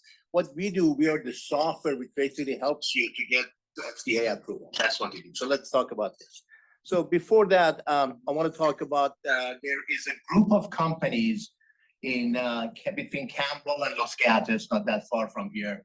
And they basically have what we call an innovation hub. So these companies, 5 of them, as you see on the top, they build on devices for heart. And then there's 2 of them who are building devices for your eye, mostly cataract, right? So these companies, their model is very interesting. They come up with an idea, they build a product. This is a medical device product. They go to FDA and they get the FDA approval, and somebody big buys it. They never really get to commercialization. People like Boston Scientific, J&J, Edwards, they come and buy these companies for, $600 to $1 billion exit. Now, while they were doing this, they said, you know what, we need a tool to help us with all this FDA madness, right? By the way, a typical company here needs to raise about $100 million before they get through FDA. So that was my comment. Actually, portfolio companies, Superior just actually closed $120 million, right? So it's very difficult to get FDA approved, right? It takes a long time, a lot of data and so on. But what they did, because of the problem, they came up with a solution, right? So I'm an enterprise guy, and last month I got a call from the chairman and said, we are ready now to take this outside. We have been using this internally, we want to sell this outside, and that's the reason I'm here. So for those of you who are an entrepreneur, it's really interesting to understand the problem versus the solution. You know, all of us engineers, we want to have a product and go find the market. Well, if you have a market that's waiting for it, it's really important. And you all get this. It's really hard to build a regulated industry. You have a lot of paper. You have to have visibility. You need, I mean, it's a nightmare, right? I mean, I used to do semiconductor and consumer electronics, and this is, I would say, 5 times harder. Very hard. Okay. So a big market, you know, the TAM is about 203,000 global companies. And, you know, my goal is that how can I get our AIR to $46 million in 3 to 4 years? That's what I'm really looking for. And so let's talk about that. So we have a series of products which takes you all the way to concept to redesign. So let's talk about what happens today. Today, you have to go buy a package from Oracle, one from SAP. There are quality management systems out there, and you try to put it all together. It's a nightmare. What we do is that we take the customer all the way from user requirements to bill of materials, supplier management, all the way dot control, all the way to get ready to outside. Now, the beauty of that, you know, if you guys are familiar with Adobe Read and Write model, that's our model. We charge $150 a month for people who are basically creating documents, and $50 for people who review it. Very easy in one package. So, all right. So, let's talk about this. So the other thing is that these companies, they grow and they usually become part of a bigger company. So you need to have integration to all those solutions out there. So we have already built all the APIs to people like SAP and Oracle, to CAD/CAM systems and so on and so forth. So it's very available. All right. So our business model. So our business model, again, this is SaaS recurring revenue. So how do we sell it? We have direct sales force. So the first thing I did, I hired 2 sales guys. We have one guy in the Eastern US and one guy here in California. We have reference sales. By the way, any of you who know medical device companies who can use this product, talk to me. We have a 5% deal that we give you. So actually, you'd be surprised how many people have signed up for this. And we have companies who are interested to white label this. Okay, so that's how we sell. Business model is very simple. As I mentioned, our contracts are all 1 year. We now have customers who are signing for 3-year contract. And then again, we have the admin and reviewer. Now, the 2-letter word, AI. So notice I didn't call the company Enlil.ai. Maybe we should do this. But we have a product called Lily. It rhymes with Enlil, which actually does 3 things for you. Number one, you can ask a question. What is the number 1 defect I have in my designs, right? So it will come back and it tells you. What is the number 1 supplier I have issue, right? And then the third one, automatically generate purchase orders for you for products that you need, right? So based on my forecast, the system comes back and it says, you know what, you don't have enough product, you need to automatically order another 100, and here's the PO, and you can issue it. So AI is really going to help us automate all this process. All right, moving on here. So this is a list of customers we have. For a company which you start selling in Q4 of last year is pretty impressive. So we have 2 types of customers. By the way, we focus only on medical devices.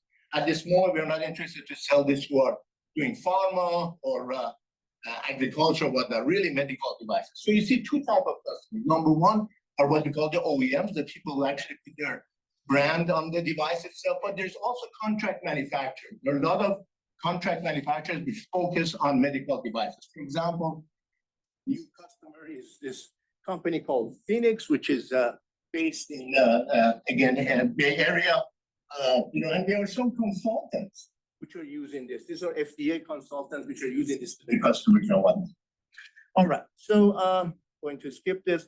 Let's talk about competition. So again, this is a very fragmented market. If you look at it here, you see there are companies, again, which they do only quality management, or they do only what I call bill of material and so on. So we offer the whole thing. I would say closest to us is Oracle.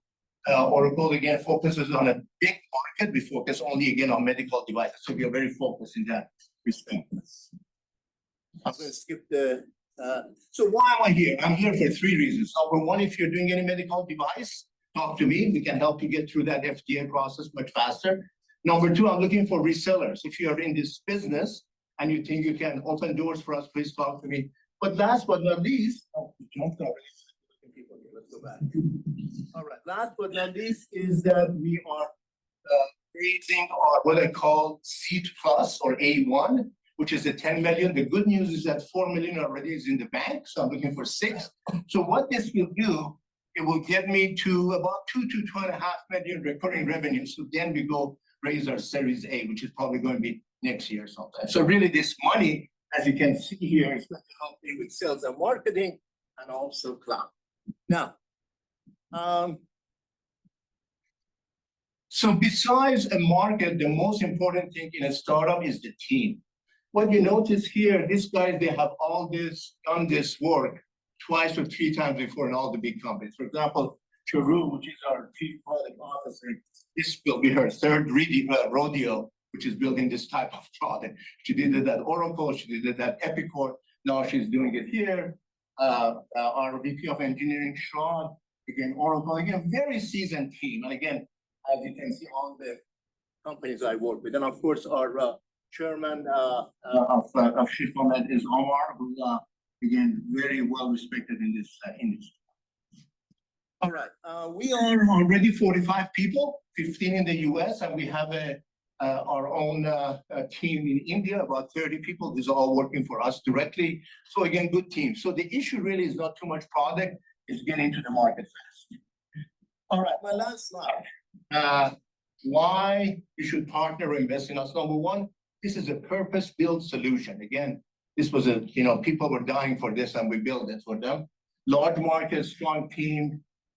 But this is interesting. If you look at this exit, I apologize for those of you cannot see the numbers. Companies in this space, when they get to 40 million, they're bought for about $1.2 to $1.5 billion. You see the names here from Jama Software, ETQ, and Arena Solution, which was bought by Kinetic Technology 2 years ago for $715 million. Again, my name is Nader, and John's already here. So, company is Enlil.com. Thank you, sir. Any questions? Yes, sir. You mentioned that you all focus on medical devices, but does that also include SAMDs? We also do SMA. Exactly, we have a couple of customers who do that. Yes. Oh, really? So our software is the CFR 21 Part 11.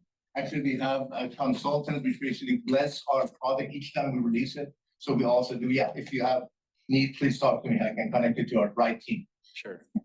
Appreciate it. The SMAD, by the way, for those of you who don't know, is a software as a medical device. That's what that is. What's your last year's revenue, if any? So very small last year. This year, our target is to do 760K. Glad to say, as of today, we're already at 320. So don't tell anybody, but I think we're going to blow that number, which is my sales guys are very happy because they're going to make accelerated commission. So yeah, by the way, not only we're talking to small to mid-sized company, we have some big companies who are stuck with whatever they're using and they want to use a solution like this. So we're having some really good dialogue. And what's your cash positive path? Well, we have, as I mentioned, because we got this 4 million, we're okay. We are in terms of revenue versus cost versus. So we are going to start being profitable, I will say, by end of next year. That's 2026? 2026, that's correct, right. And this money that we are raising will give us 18 months, assuming the sales will be very moderate. That I think actually is going to be better than expected. Yeah. I see a president and a CEO. Yeah. So maybe first.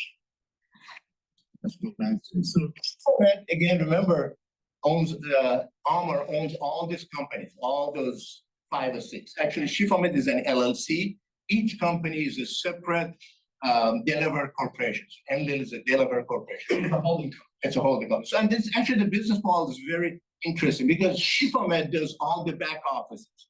They do all the HR, all the financial, all the everything, and we focus on product development, sales, and marketing. So that's we don't have to worry about all that stuff. It's done by that organization behind us. Yeah. How much founder funding has come into the company so far? How much is him? I don't know the exact number, but I can share with you,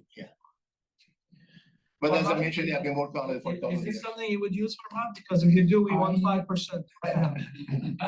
Actually, I know Enlil for a couple of years. Oh, you do? And I'm already sold. I'm just waiting for money to buy it. We do have a family and friends discount, by the way. Thank you very much. And he's Persian too, so you can negotiate. It's interesting. Enlil, I know actually the meaning of the name just by accident. It's the name of a god.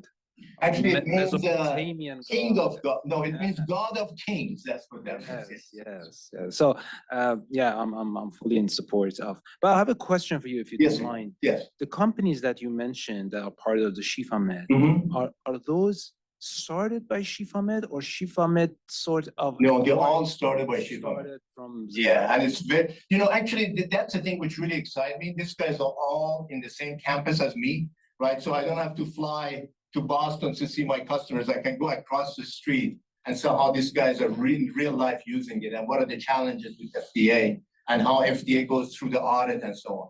I mean, by the way, they are the toughest customers that we have, our own internal customers, but that's how the system got really strong, right? But by the way, we just also added the OCR. This is the object, character recognition. For those of you who don't know, believe it or not, medical, there's still a lot of pen and paper. You'll be surprised. I mean, I was shocked to see how much pen and paper there is. So we have system, we can digest this automatically into electronics, so it's easy to search, easy to categorize and so on and so forth. So, Thomas, what do you think? I like it. I like the access to the ecosystem. That is really powerful. Right. I'm good. And we had to do this because, as I mentioned, the exit model for all the Shifa companies, they become part of the bigger companies. And those bigger companies are already using either PTC or SAP or Oracle. So you need to have that bridge into those companies as well. Christoph, you have an FDA need coming up. Is that something useful to you? Me? Yes, sir. No, because we are a class 1 medical device, so it's a simple registration, so I don't have those. By the way, we have customers as small as 5. I mean, it's 5 people in a lab. And of course, we have bigger customers. I mean, contract manufacturers are very much interested in what we're doing because they are dealing with 40, 50 different companies, and they want to have one dashboard which shows how, what their supplier issues are, what their inventory looks like, and so on. So, but the class 1 is definitely easy. A toothbrush could be a class 1, right? So it's okay. Yeah. Thank you, sir. Thank you so much. Appreciate your time. I know you've asked for all sorts of help, so we'll ask the same. All right, thank you. Now, who's next? We'll take a little break. All right. A small break, coffee, and then we do the panel. Is that right? Right. Right. Yeah. One of the panelists is coming in. I want to take this time to talk to you and hear about your challenges, your perceptions, your issues about fundraising, the state of the DC. No politics. No politics. No politics. Doesn't matter what your politics is, no politics today. We're very agnostic today. So, because we have tariffs, it's not political, it's economical. It changes everything. So as you are raising money or in the business of raising money, what are your most immediate concerns and most immediate thoughts? Who wants to go? Me? Yes. You have a lot to share. And tell us who you are, Sasha. I already did. We are raising money, but I'm a venture fund. I'm not a startup. Sasha, they don't know you. Introduce yourself. I did from back there. You did? Yeah. Double Star Venture Partners were an early stage fund investing in companies that use AI to transform traditional industries. You were not listening. I wasn't. There's no need to deny it. But tell us, what do you see in the market? I've been in the venture business for, not to date myself, over 15 years. And I've seen cycles. It's just for people who just starting either raising capital for their company or for the venture fund, it's a crisis. There's no money. We survived the dot-com crash. Okay. I remember I was a CEO of a telecom company, and we were providing DSL connectivity of the high rises in San Francisco and hosting Microsoft Exchange office. 2008, 2009? No, it was 99, 2000. Yeah, the one, yes. I was. And all our clients were those high rises in San Francisco, and we were so good. And then one day, they all fled.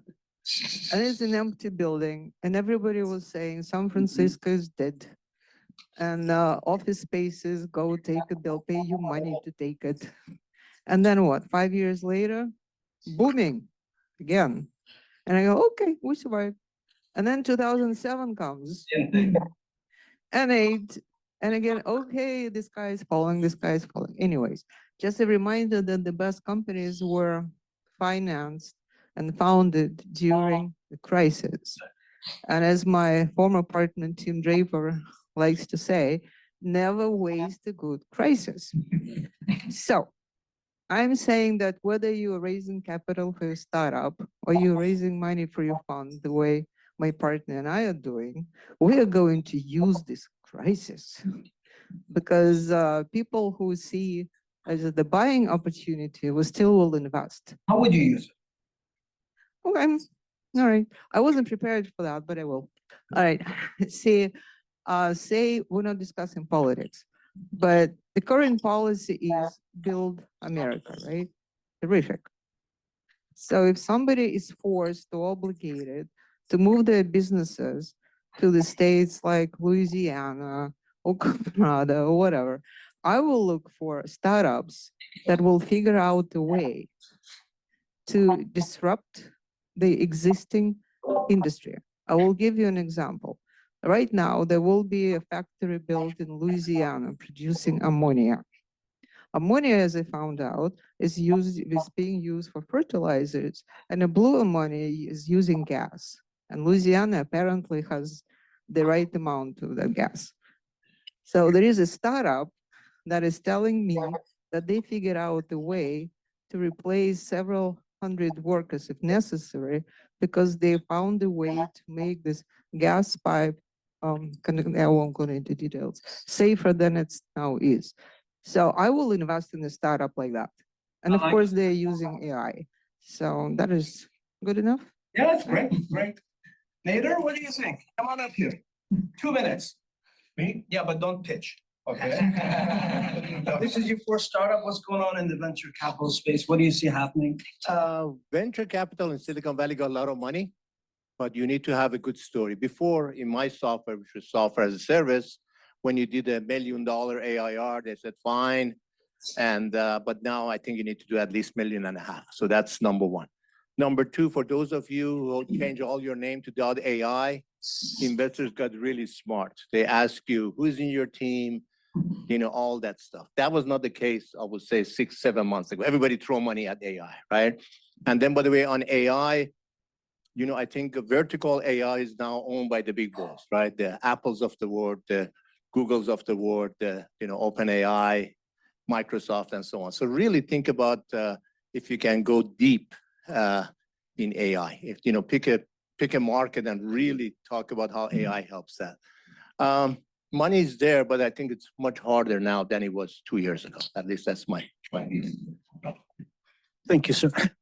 Last year, 2024, there was 8,300 acquisitions, M&As. And that's about 95% of all exits last year. Last year, Silicon Valley invested $37 billion. The rest of the markets in the US, Canada and Mexico, $22 billion. So take Silicon Valley out, $22 billion, add Silicon Valley in, that's $37 billion. So you're in the right space. This is where the money is, AI or otherwise. Last year, 70% of the investments were in Series A and seed. Half of those were AI. So again, you're in the right space. We are almost above 2019 investment levels in terms of cash deployed, of maybe 2 or 3 billion above worldwide. So it's not bad. The exits are not there, but it's not bad. If you can find $1 million or $2 million in 270 billion, or 37 billion. Something's wrong, Arman, right? But Arman, you want to introduce yourself? Come on up, sir. I'll be happy to. Arman is our sponsor, our friend. Let me just stand here. Is that okay? Yeah. Thank you so much. Maybe you can have the mic as well. We can both have some issues as they come up. Hello, everybody. My name is Arman. My last name is Pahlavan. I'm a partner here at Perkins Coie, and I've been collaborating with Hal and Jordan for a few years now to hold these wonderful events. You know, one of the things that I just observe, I always say, because I do a lot of these sponsorships or events, if you can find one or two meaningful, discussions in the groups that come in, it's a real win. Right? And I tell you, every time I come here, I have much more than one or two interesting conversations and meetings. Many old friends like Nader and other people we have met over the years, and we keep on running into each other once every 10 or 15 years. I'm always welcome that. And I'm just delighted to be here and to have our home to be the host for garnering such a wonderful group of people. There's some folks from Turkey that were here that I was going to get to talk to a little bit earlier, and I had this amazing opportunity to go to Istanbul to work with one of the payments companies for a few days, and they were coming to the US for looking for investments. Anyway, what can I tell you about the world today? Not much. You're seeing it all. I can't say anymore. What you see is what you get, huh? We are getting exactly what is out there. The thing about, and I'm going to focus a little bit more on venture capital. So my practice is the broad aspect of private equity. So I put together funds. So I start with forming the funds, and then we join this portfolio company counsel as our outside counsel, and we do all the work, taking it private, taking it public, all aspects of the litigation, patents and otherwise. But the thing about venture capital that is so special is that timing doesn't matter, right? You hear these things that the greatest companies, FedEx and this and Apple and Microsoft and all these were formed at down years. That is all true. It's historical information. But even in up years, there's companies that have actually gotten funded, and they've done just fine. So the thing about venture capital is that the people who are deep into venture capital and understand the investment cycle, they understand there's only one thing you need to do with venture capital, and that is patience, right? And the investors are patient. Yes, in the go-go years of 2021 and 2022, you had companies like Tiger Global and a bunch of other guys, Bain and other ones, coming in, just throwing big cash around the table. But those companies are still around. Some of them are really good ones. We were involved with one of them in the fintech world that is doing very well now, right? And so things go on, and the valley continues on. What's the only thing that's sad about the valley is some of the great founders of the valley are passing on, and that's something to sit down and really think about, and I think about the fact that they're passing on their torch to us who are out here, and we have to outdo them, and they're hard to be outdone.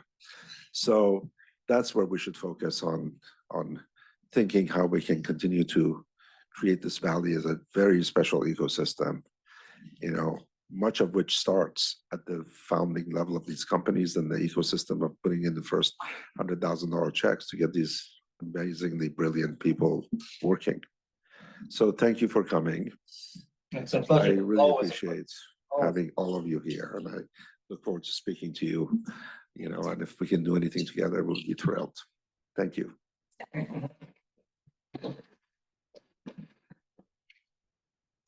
Zamir, you're late. Come on up here, tell us about you while we wait for the next session to start. Hit your right hug. Zamir is a good friend too. 10 minutes early. You are a near and dear friend to me. I'm glad you're here, sir. So we're talking about ventures, state of the business, what's going on in the world. No politics, no politics. No tariff talks, okay. What's happening? What do you see happening? What do you see the future going? Oh, wow. A lot of questions. But tell us about you first. Thank you. My name is Zamir Shukho. I'm a general partner and the founder of Vibranium VC. We are an early stage venture fund. We invest in B2B SaaS, now B2B AI companies, predominantly foreign founders or immigrant founders, as we call them. We help them come to the United States, penetrate the US market. So does ICE know about you? Of course. Because everybody we work with come into this country legally, so that's our moat.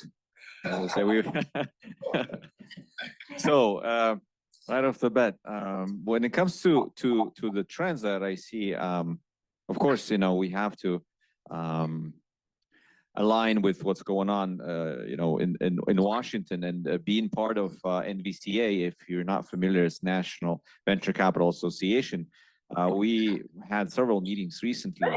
So there are a few motions that we're trying to push through Washington lobby, through NVCA, and most of them were related to AI, right? And the reason for that is, of course, that since the United States wants to keep something happened. I think that's ICE is listening. It's good now. I think it was blinking for a second, but it came back to green. So generally, yeah, the United States wants to keep leadership in the AI space, and China is the biggest rival. So the questions were, what are the obstacles? Why is what's preventing the US and the ecosystem here from thriving?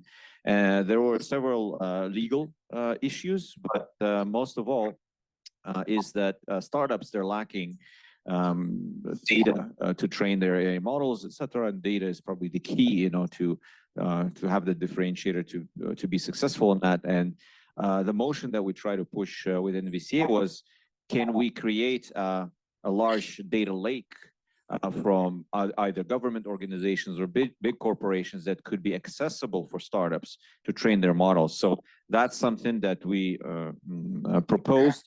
One of the other things is a lot of startups are lacking talent, especially when we think about these foreign founders that are coming here. When they're looking for employees into their companies, there's nothing much that could be offered, unfortunately. For example, at the moment, China is producing 8 times more AI specialists than the United States. I'm talking about universities, special programs. So how do we deal with that? Another motion that we're trying to push is, special visas or entrepreneur visas, or a process to make things faster and streamlined. Because right now, if you try to apply, for example, for H-1B visa, first of all, you have to win the lottery, and that's like 1 out of 10. Or if you're applying for other types of visas for countries like India, for example, the wait time for like O1 or EB1 is more than 10 years. So these are laws that were adopted like 30 years ago. They're outdated. So what we try to do is help the politicians in Washington understand what are the bottlenecks and how government can, remove those bottlenecks, so the flow of talent could be coming into Silicon Valley, and these startup founders who are building their AI companies could hire these people, right? So that's a second big thing. What else? What else have you talked about already? What do you see happen in 3 to 6 months venture-wise? Venture-wise, so I still see that there is a problem with smaller funds and the fundraising. Me being one of those smaller funds, it became extremely difficult talking to LPs. I see that larger players, like recently Andreessen Horowitz announced a $20 billion AI fund, and I'm pretty sure they're going to be successful in raising that. So more money is concentrating towards these giga funds or mega funds, and smaller funds, micro funds, emerging managers are still struggling. And I think that trend is going to continue, unfortunately, because we don't really see, I mean, that's what was happening beginning of the year. Yeah, and it was the beginning of 2024, the same trend, and I'm looking at it right now, and it's still the same. Thank you for being here, sir. Thank you. Appreciate it. Paul, you want to close up on what's happening, and then we'll introduce the PO, the family office panel, and what is Alicia? Is she here? I know. There she is. Small. You want to, just what's going on with the VC in the next 3 to 6 months?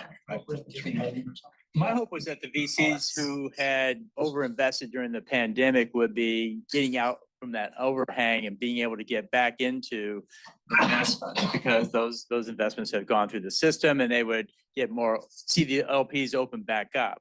There's a lot of turmoil in the market right now, so it's that message is a little bit cloudy right now, but it seems like that would be coming back through, that funding would come back for this next cycle, AI and other things coming out. They're seeing a lot of news around quantum. Quantum is coming to the market next year in a big way with software, and then 3 or 4 years with hardware. And that's going to be a big way, bringing another round of funding. Because I found family offices in particular are very interested in deep tech technologies, and quantum was one of the top ones that they were really expressing interest in, and funding would come back in that direction. So that's what I was looking for. Anybody have any thoughts about that? Samir, do you think that's true? It's going to be coming back in a big way this year, or no? You mean quantum computing or? Quantum, yeah. I think yes. One of the reasons why I think so is, we recently have done a program, with Mitsubishi Corporation, and we were helping them to outline some of strategic directions that they want to develop in the future. And quantum computing was one of the 6 directions that they are planning to invest a significant amount of money into go. And even though they're not a typical company that would do that, but we see a lot of motion from large corporations thinking about what is the next big thing for us to maintain our dominant position in the markets. And quantum computing, maybe in some relation to big data center projects and things of that kind, is something on the radar for sure. Great. Great. Thank you. Thank you very much. Thank you, Samir. I'd like to invite Mr. Arman and Mademoiselle Alicia, please. Alicia Castello-Holly is a venture capitalist. She runs a group called Wealthing VC Fund. Hello, how are you? And Hall and I are going to help. Let's moderate. Alicia, I do apologize. I didn't have your picture on the discussion. I 1,000 apologies. Thank you, All because I look much you- better in the picture. And it was that thorough. Sorry about Thank you. There you go. Thank you so much. So Hall and I were gonna just talk about the state of family offices and how is it useful, how can we make it available to founders and people who raising money, and what are the ways to raise money and engage them. Lisa, you want to tell us more about yourself and how are you connected to this family office ecosystem? Well, I just started my family office, so that's pretty cool. I'm an scientist turn entrepreneur turn investor. I have a fund. I have an investment club, and I was going to donate all my money. And 2 years ago, I was invited to a family office event, and I said, "Oh, maybe there's a better way," which makes my kids very, very happy. I don't want them to be lazy. Can you adopt me? But so that's really it. I'm a scientist by training in biotechnology, genetics. I'm an engineer too, so I like anything that has to do with things that I can touch or build. So that's pretty much me. But your organization, you deal with family offices. I deal with family offices. I'm an investor in 12 funds. I'm not investing in any new funds. I'm a big believer and supporter of small funds. I think they're the most important ones for founders, much better than a big one. And I do have several networks of family offices that I work with. We're launching a venture capital as a service for family offices because they don't know how to do venture capital pretty much. Sure. Thank you. So you want me to continue? down Yeah, the same yeah. path? So there's a interesting thing, and it's an attempt not to say anything negative about any of the participants in this ecosystem, the family offices being one of them. But I can tell you that everything about family offices is contradictory to what the portfolio companies want, typically, right? Family offices want to get to profitability, to think about putting out as little cash as possible. And what do we want? Can you just kill it? Thank you so much. I want to just turn it off.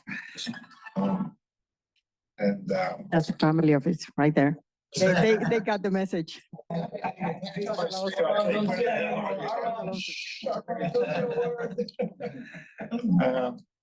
And you know, even though the family offices have wanted to get into this business of venture capital, I think it's a rocky road.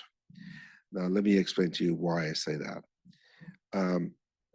The rocky road part of this thing is that, first of all, the venture family offices, the family offices have thought that they can do venture capital, right?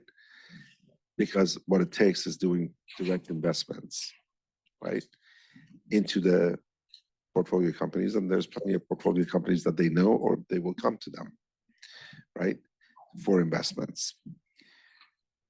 The advantage for the family offices is that they don't pay fees to the venture capital funds for them to invest in the venture capital funds. So they don't pay the management fee and they don't pay the carried interest, right? So it's cheaper to do that.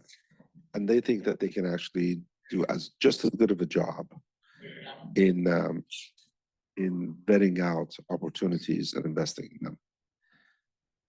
I think it is not rocket science to figure out which companies are good portfolio companies, right?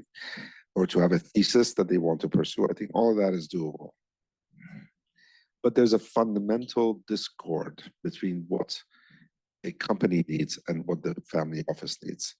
Family offices usually want to put in as little money as possible to get to profitability.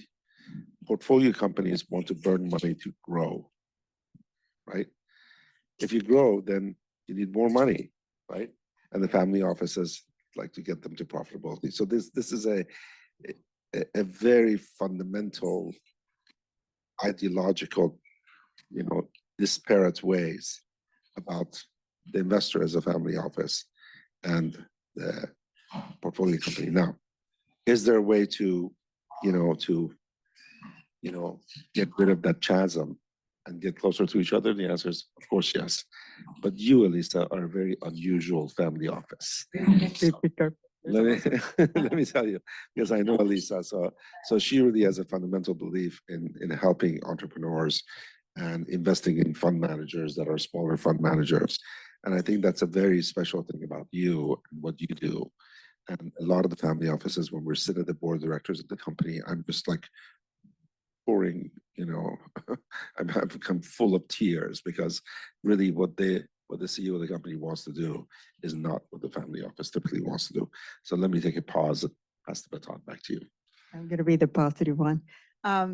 So here's the thing, and you made me smirk because I've lost count of so many family offices. I have 4 family offices that invest with me in my investment club, and then I have the fund, and the investment club is for individuals. And I've lost counts of how many family offices have come to talk to me and said, but I don't want to pay your fee. And, I came to this country with $600. I'm like, why would I do that for you? I spend a lot of time scouting companies. I spend a lot of time supporting founders. Maybe they're too early, maybe they're not a good fit. And then we spend a lot of time working with our portfolio companies. That's why we have a good reputation, not just because we're nice. Sometimes we're funny too, but it's because we take care of our money. I mean, I put my money in, and nobody gave me that money. And you pick that up from family offices that don't respect your time and your money, like you pick that up from some VCs. There's some VCs that have been formed by people who have never have operating experience.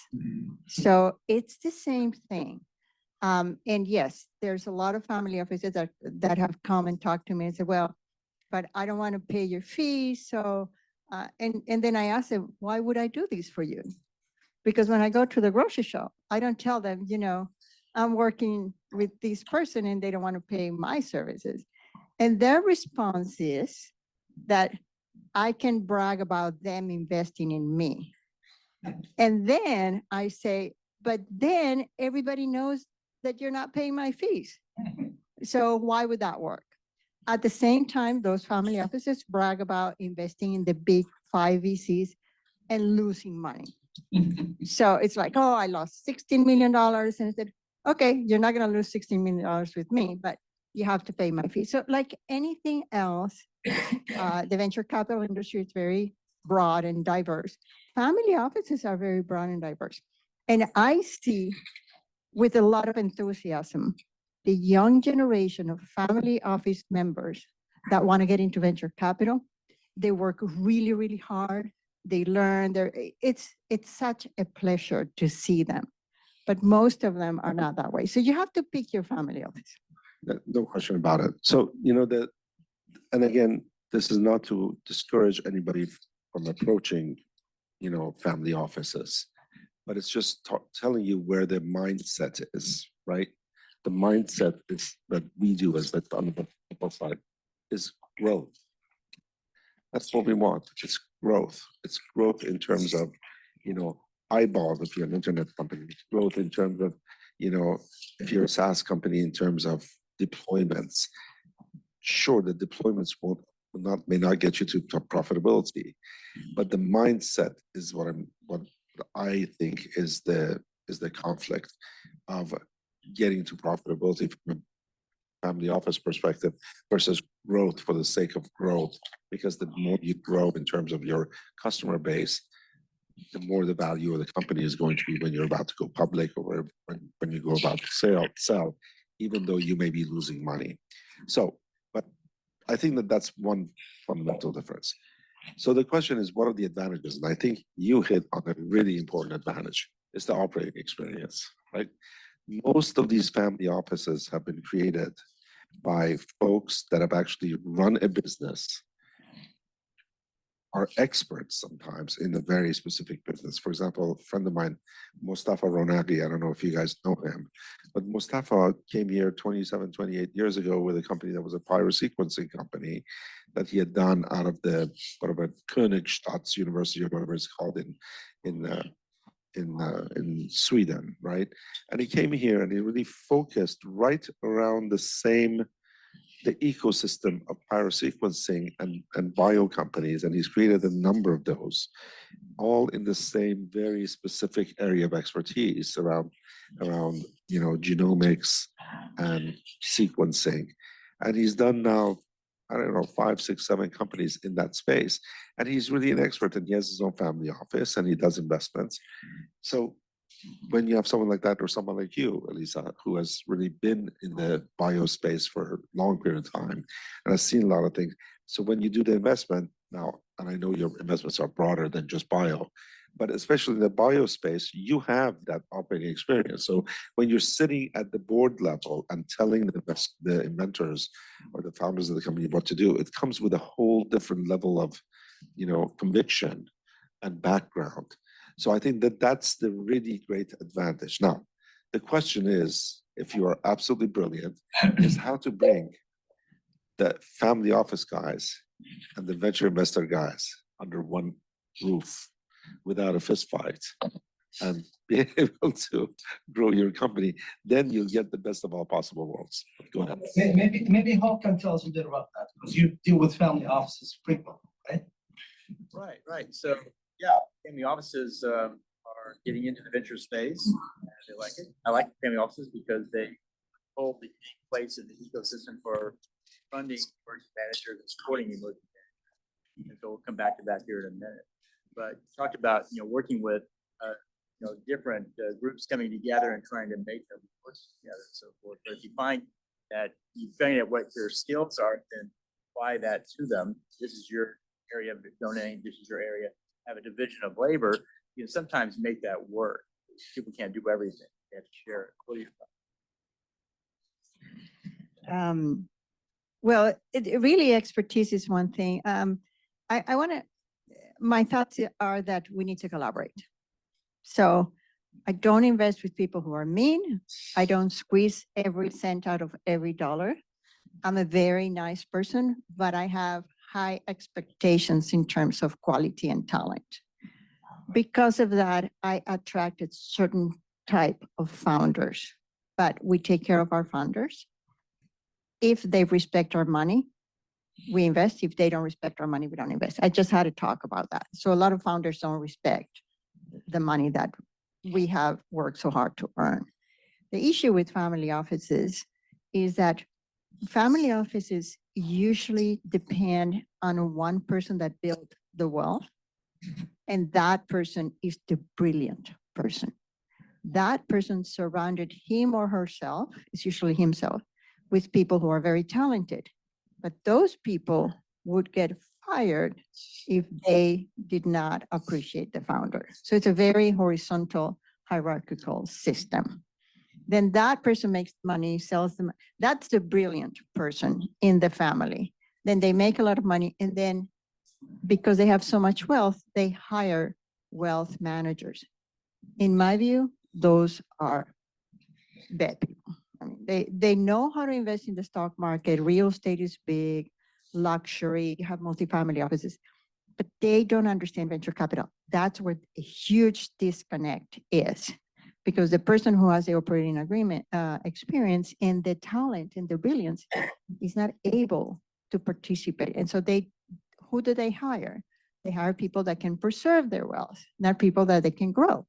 Now, family offices, because they have a very, very long-term view, are ideal for certain types of businesses. That might not be ideal for growth, like you just said, because they don't understand. Sometimes they don't understand. Like in biotech, you have a lot of family offices in biotech that were created by biotech scientists. So we know we spend 20 years understanding how things don't work, and we use up that money. We're not burning cash, we're advanced. But those are very, very unique people, like you said. Now, not all companies are made for venture capital. They don't all need to be VC. And family offices play a critical role in supporting companies because they don't need to exit. They can stay for a longer period of time. These are companies that are not VC ready or VC worthy? There's just a different business model. So I have a VC and I'm getting out of VC. I'm actually moving the assets from the fund to the club, because here's the issue. VCs have a 10-year period plus up to 3 one-year extensions. One of the VCs that I invested in 2013. 2023 was a bad year to exit. 2024 was a bad year until probably September, October, November. 2025 has turned out into a horrible year. So those VCs by law, they have to exit. That is a problem. And then for family offices, you don't see anything, you don't see any result for 10 years. Whereas if you do one-on-one investment, you can have more, you can have the capacity to change things. And I think VC is ready for disruption. The system doesn't work. So 2 things that are happening in the VC world that most people don't know. One is that limited partners that committed to investing. So if I commit to invest in your fund might be, let's say I commit to invest $100,000 or $1 million. Then whenever you need the capital, you go for capital. So I have to commit to pay 1% every 6 months or 2% per year, it depends of what I committed. But whenever you need to make the investment after you work for 4, 5 months, 6 months, you call for capital. Usually limited partners have 2 weeks to transfer. What is happening in the VC world in the last 3 years is that people that committed to giving capital are not giving capital. Now, what do you do when you're a VC fund manager? What are you doing? Are you calling the other LP? It creates a whole legal issue. So that's one thing that is happening. The other thing that is happening, and I'm now flipping it to portfolio companies. The other thing that is happening is that a lot of these VCs that are young or they don't care, because the big ones, they really don't care. You're too small for them to care. They would send somebody who has no experience to sit on the board.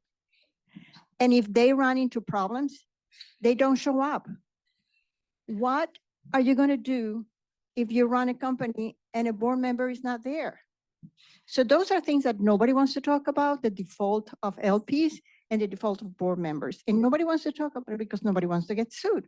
So those are things that we really need to think, and we need to put ourselves in their shoes. What a great set of items to discuss, actually, based on what you were chatting about. I think there's two specific issues that I think is very noteworthy based on what you just spoke about. One is the structure of the venture capital fund vis-a-vis the family office, right? And the second one is the kind of companies that venture capital will invest in or will not invest in. And the ones that they will not invest in may very well be more suited for a family office investment. So when you're going out there, you're going to find out, if over a 3-year period that you're launching the company, you keep on getting no's from the venture capital funds, and you've started at tier 3s, and then you've gone to hear the no, and then you went to tier 2s, and you're still getting no, and you're getting to tier 1s after the 3rd year of advancement, you're still getting no's. So there's something fundamentally about your company that is not suitable for venture capital investment. Now, I'm going to talk to you about one of our companies. I've been the silent co-founder in this company, and I have a very close relationship with my partner who has launched this company and been part of it for 12 years. It's a company in mental health, which is incredibly hot now. But when she started the company in 2012 or 2013, I want to say maybe 2013, 14 timeframe, psychiatric diseases and mental health was not a big topic for discussion, right? It became a big topic for discussion in terms of interest in investments once the states started funding the projects as a result of the COVID stuff that was going on, which really raised an awareness about the issues in mental health. So we had gone to a number of VCs and to talk to them about the company when I was younger, and we would just get a no. That it was all the right issues in terms of the growth of the company, the ability to kind of hit the right kind of revenues over time.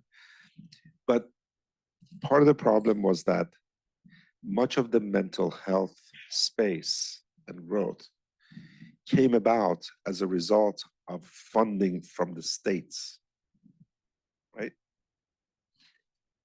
When you go to a venture capital fund and say, there's going to be funding from the states to the Baylors and Mayos of the world, and Bayers and Mayos and Baylors of the world and UCSFs will then go sanction projects in mental health, right? The minute they hear states, they check out. Venture capital funds are just not interested in funding companies that are going to be somewhere in the ecosystem of the growth.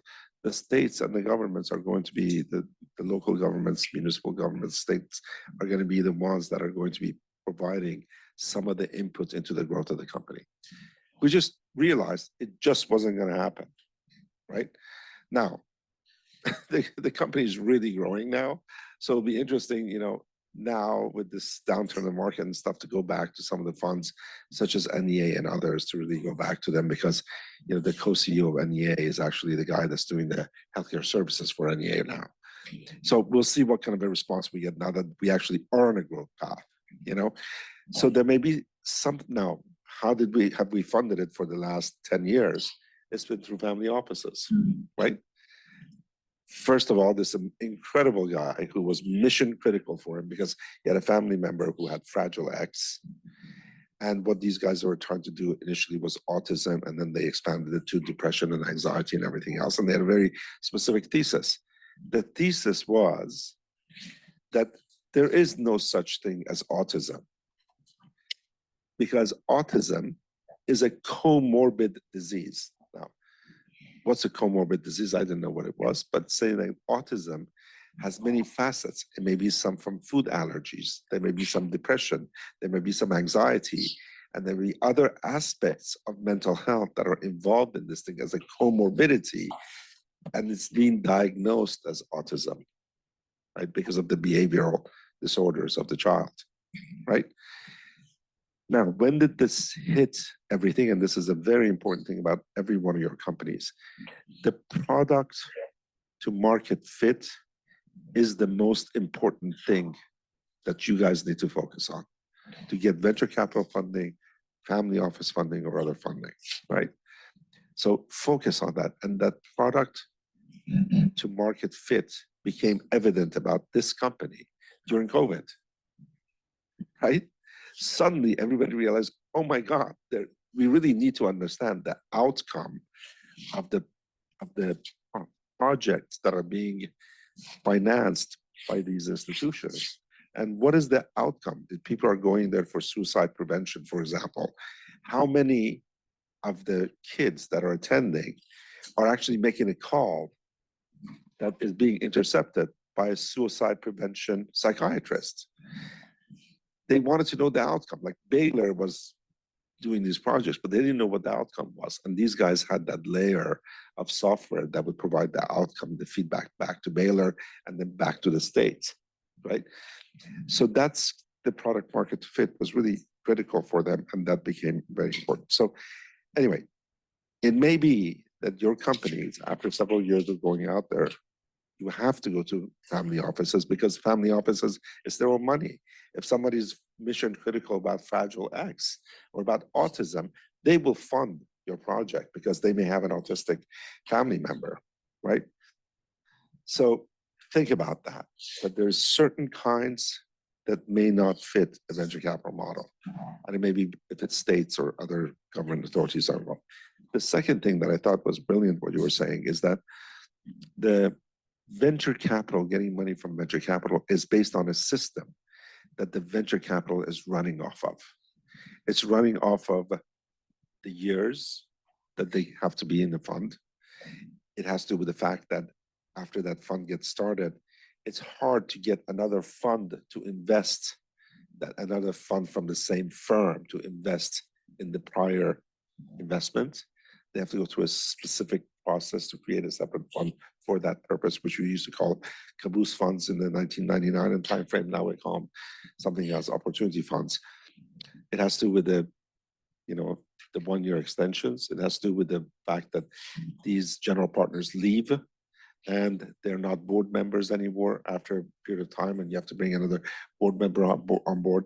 So they has all this other stuff to go. And then the other thing is, many of these venture capital funds, especially during down years, they live off of their management fees. They're not running off of their carried interest and their profits. So they have their 7-digit, management fees and guaranteed,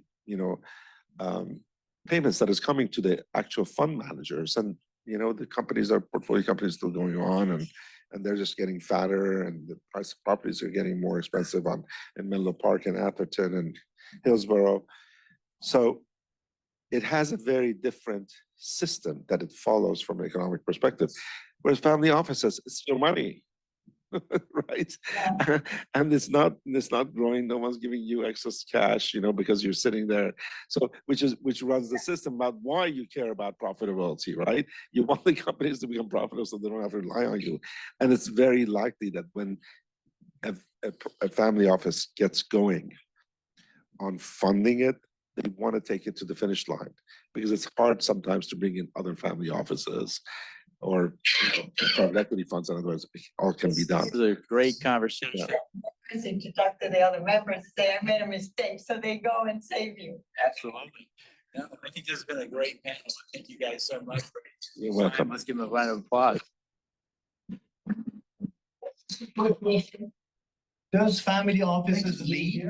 Do they ever lead? Family offices, do they lead? And also, yes, they put money on seed and make, or yeah, what's yeah, they do. You have family offices of all types, and family offices are waking up to VC because, like he said, a lot of VCs work on management fees. They don't care. So they're stage agnostic, and they also can lead. Is that what I hear? They can lead, and they can be stage agnostic. If you want to go, and I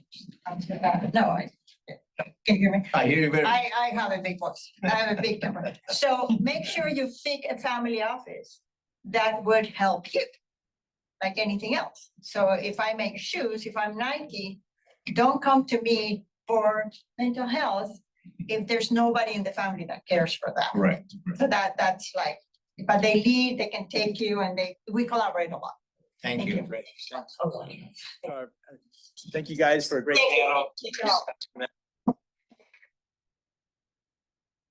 We are now going to move back into our presentations, and we have with us today, Combat Medical is our next presenter. So Guy, come on up and kick off when you're ready. Oh, yeah.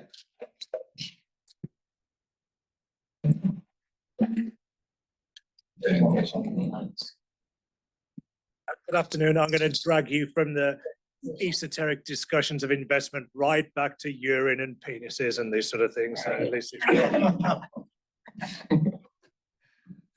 my name's Guy Cooper. I'm the biz dev guy for Combat Medical. I was an orthopedic surgeon 1,000 years ago, but I haven't earned an honest living for a long time. So now I'm just an evil capitalist like all of us. So we see. We're looking for 2.5 for a Series A. We've got 2.5 already raised. Unbelievably, this is to pay for an FDA trial that is only costing $7 million. We have somebody from the FDA locked up in a basement. It's not the tradition. Oh, my slides come up at once. Never mind. There is no innovation that's effective, affordable, and tolerable in the world's most expensive cancer. Quite a big statement. And normally I'd have a big reveal, and the bladder would appear, but I suspect that I've lost that slightly. Bladder cancer. A little bit about us, because I am a capitalist now, so I'll talk commercial things before we get into anything else. We're real, we exist, we're not AI. We're real things. We've done 100,000 procedures. We're in 30, 40 countries. We turned over money. We turned over $4.3 million last year. As I'm the biz dev guy, that was all me. That was just my efforts. That's great. And we made money. We made nearly $750,000 in EBITDA as well. And we have a lot of clinical presentations. We have patents backing this thing up. And multiple applications. The little one? Okay. My pointer doesn't work, but I guess we can work out what the little one is.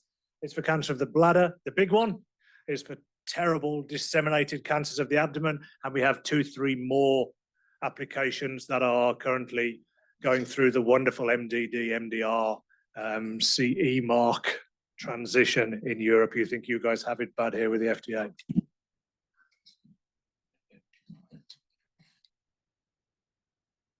So this is what we see. Now, will my video work if everything else has been flat? It will not.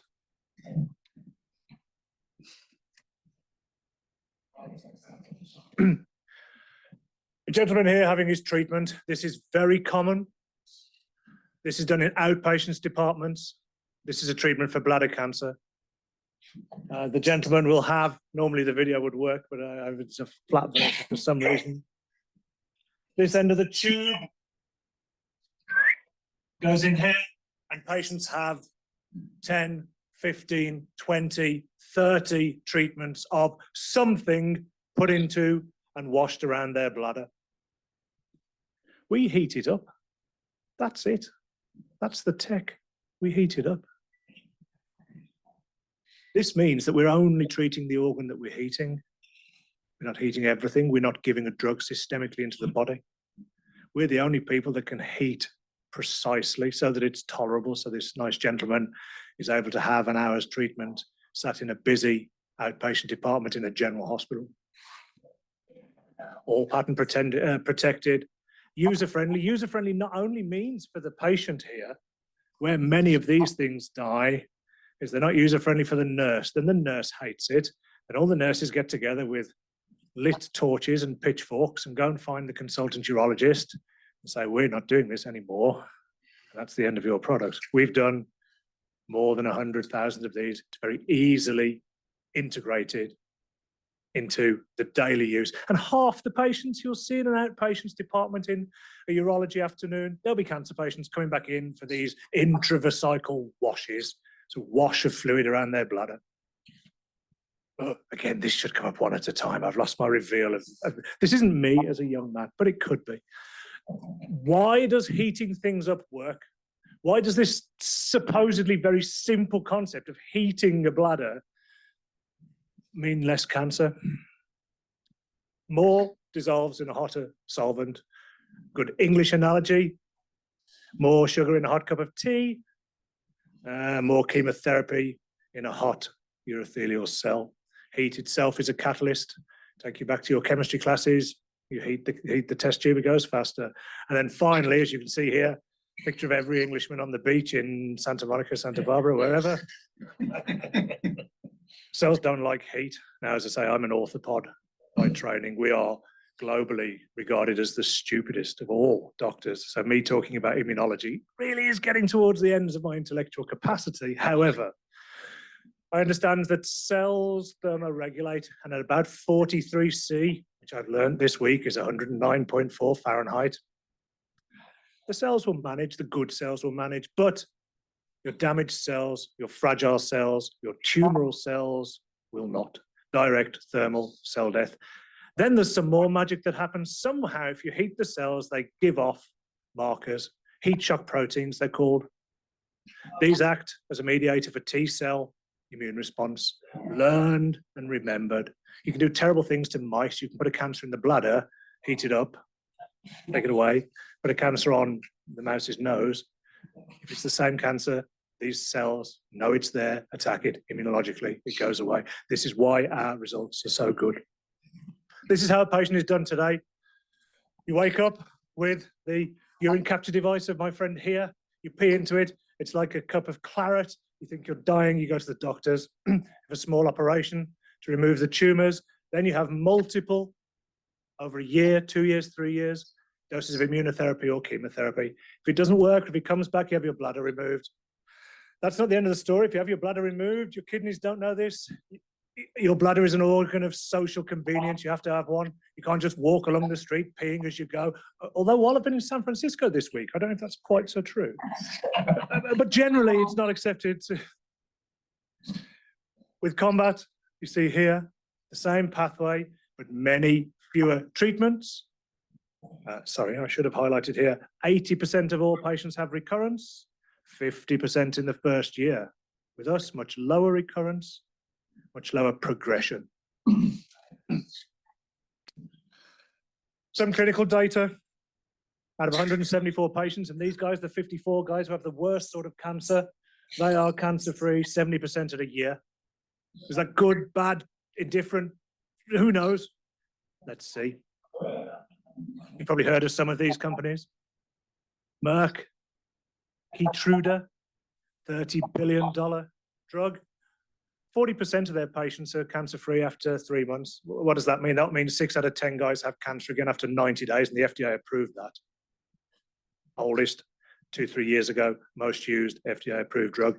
Our friends at Ferring, another big pharma company, half of their patients after 3 months.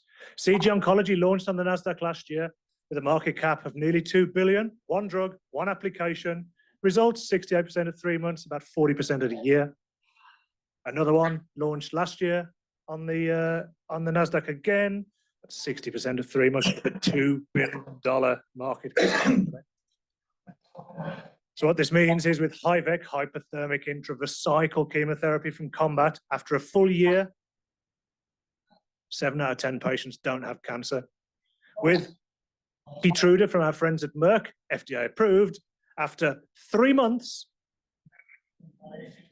6 out of 10 of their patients have cancer again. This is our trial that's ongoing, $7 million. The FDA are very good to us. They've allowed us to do this in the UK. We have medicine in the UK. We don't have much dentistry in the UK. Where's the dentist guy gone? I thought that was just a gag at me about dentistry. Well, not too bad, but yeah. Because it's so poorly treated, that 3-month data is all the FDA are looking for. So our ongoing trial will have interim 3-month data in 26. What that means in this room is, if you put your money in now, you can get it out then. A company, 10 Capital, I believe they were called, in our DD calculations they're doing for us, said that we will be a with data company worth $1.6 billion.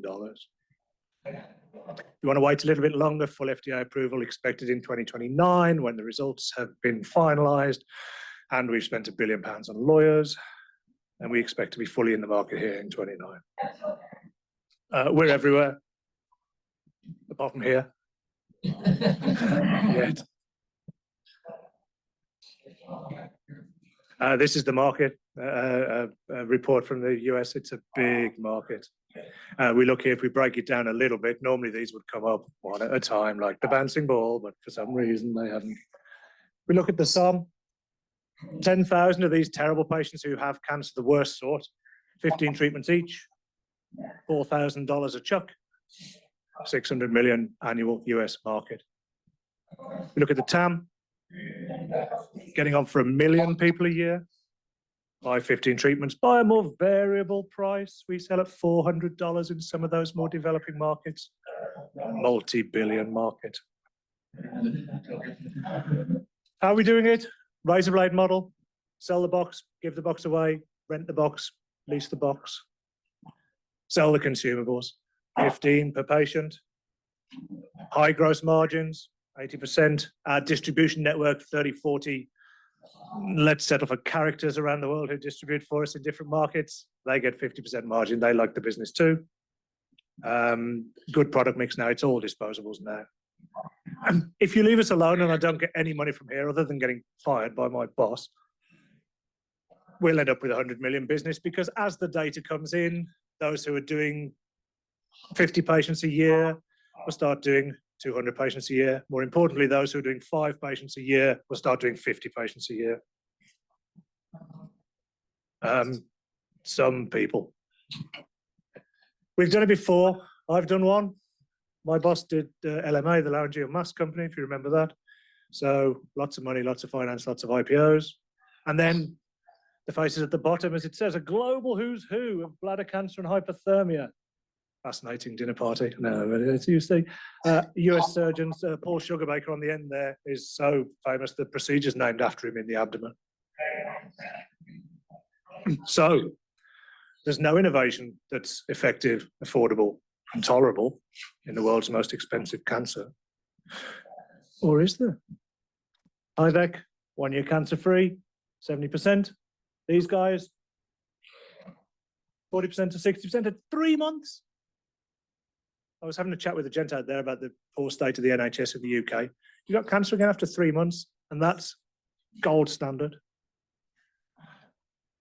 Cheaper, yet still profitable, low side effects, many, many treatments done. So what do we want? 7 million trial. We put in 2 million from our profits, all my hard work. The boss isn't here, I can say what I like, it's great. 2.5 million committed from existing investors. 2.5 million from the room. Thank you. This gets us to a point of first inflection with data in 2026, and then FDA approval in 29. Where are we going to end up? IPO. Boston Scientific can have the opportunity to fire me for the second time. They'll have to write me a bigger check this time. There we go through. Thank you very much.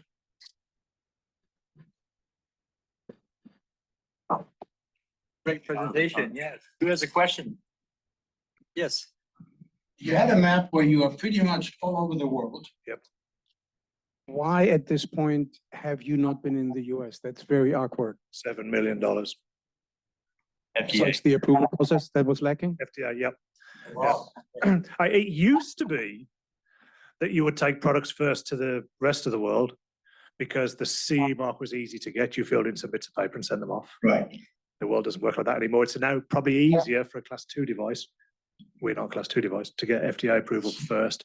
I always give the analogy that it's like, for big companies, it's like when you go to the hairdressers or the hair salon on a Wednesday, the trainees are allowed to practice on the old age pensioner. Europe was treated a bit like that with device development. And once you've got a big field of clinical evidence, commercial evidence, and money from doing that, then you could afford your FDA approval. And that's where we are today. Okay. Yes, my dear. Okay.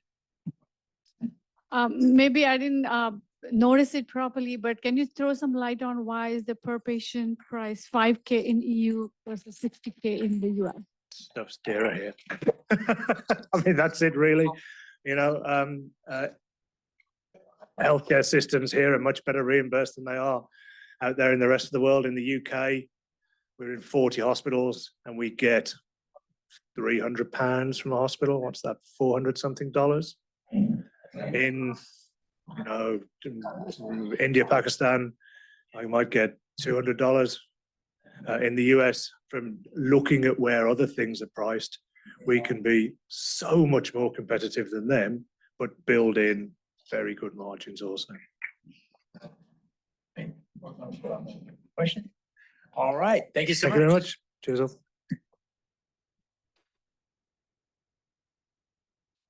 Next presenter is GridMatrix. On up.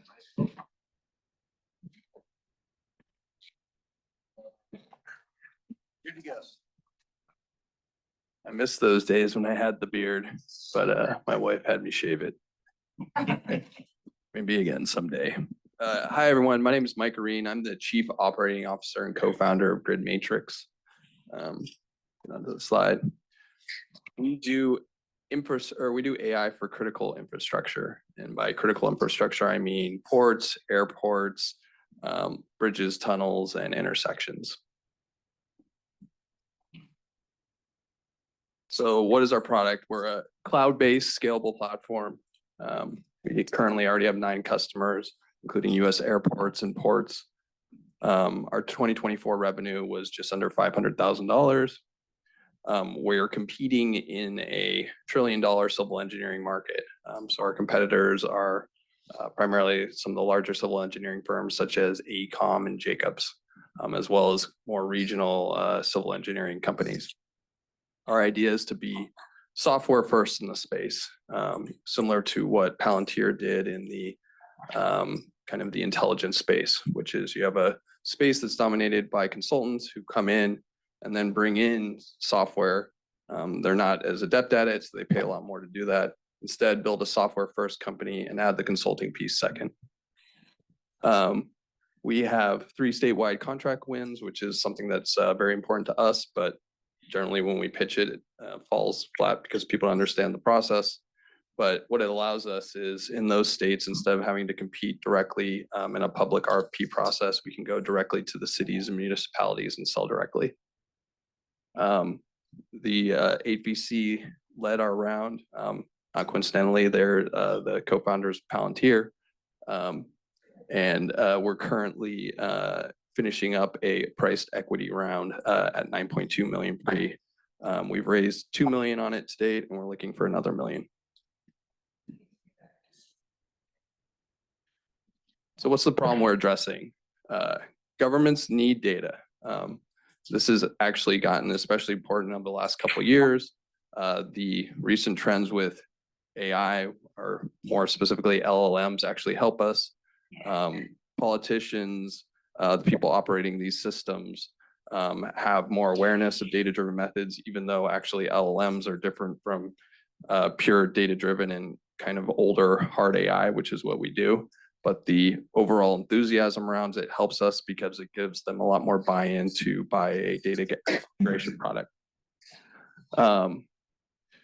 When we founded the company, we went to these people. We had actually, our idea was to build an iPhone for an intersection.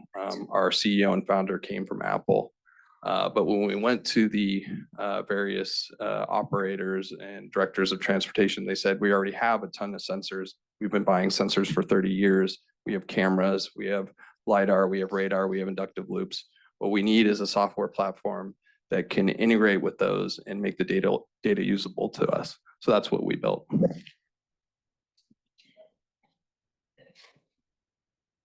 So our pitch is that we come to your port, your city, and we say we can make your existing orphaned, useless sensors smart.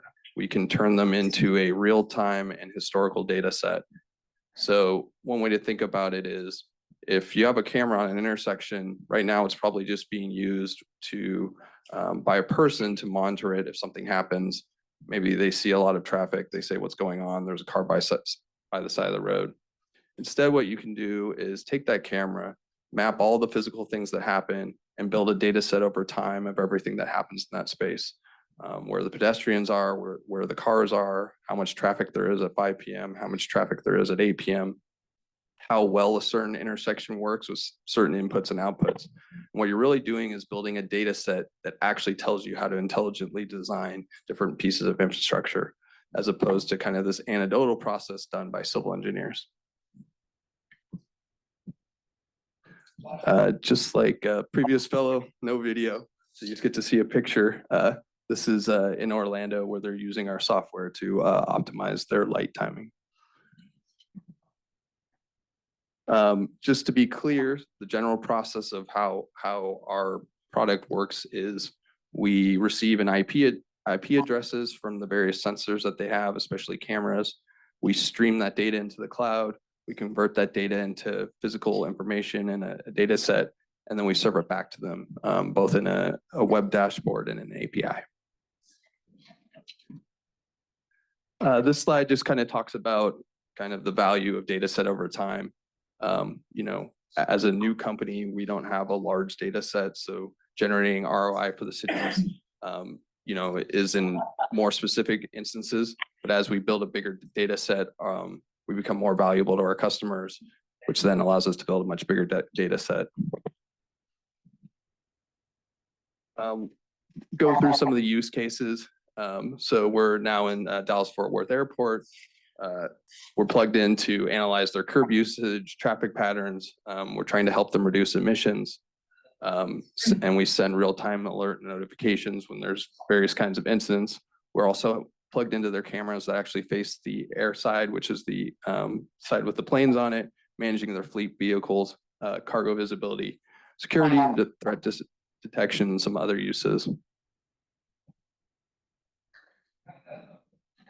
We're doing similar things at New York's port. Our first and largest customer that helped us develop the products, the Port Authority of New York and New Jersey, which is approximately an $8 billion organization that's self-funded. They receive funding from managing the airports, gate fees, et cetera. So they're good kind of semi-private type partner. We're now in about 50 cameras in their port. We're helping to mitigate truck queuing, optimizing loading and unloading, reducing emissions, and other use cases. Like I said, we have 9 paying customers. We're on 3 state whitelists. Our 2024 revenue is about $500,000. We're looking to do about $3 million this year.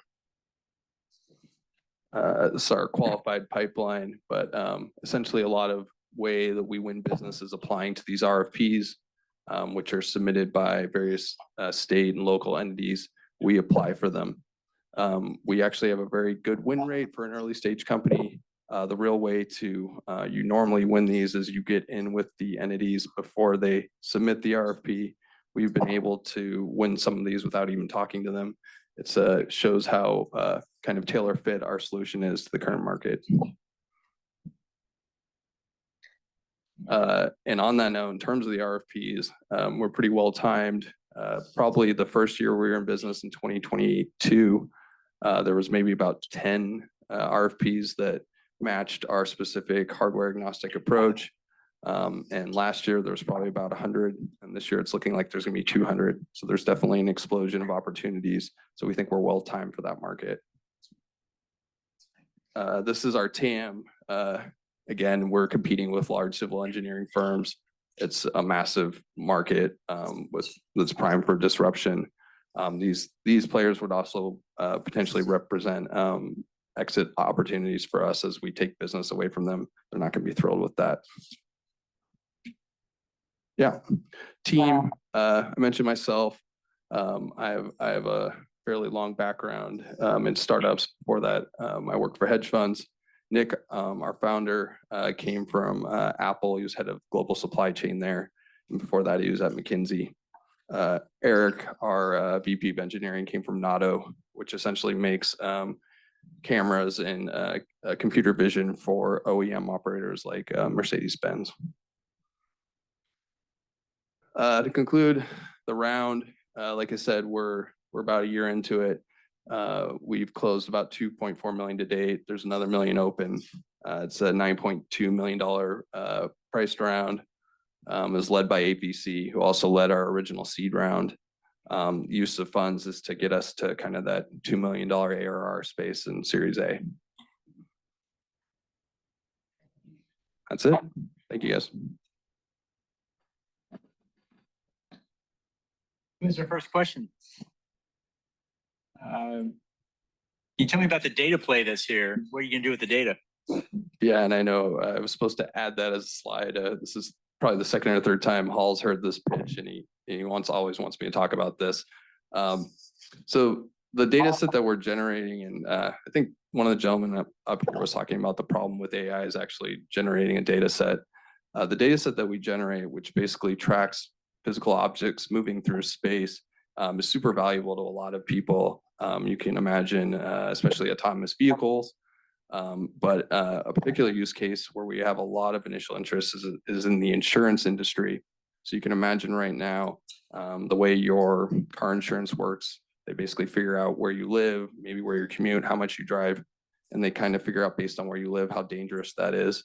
But with this, we can actually provide a score of riskiness for any commute or any intersection, which would allow you to figure out a rate in a much more accurate way.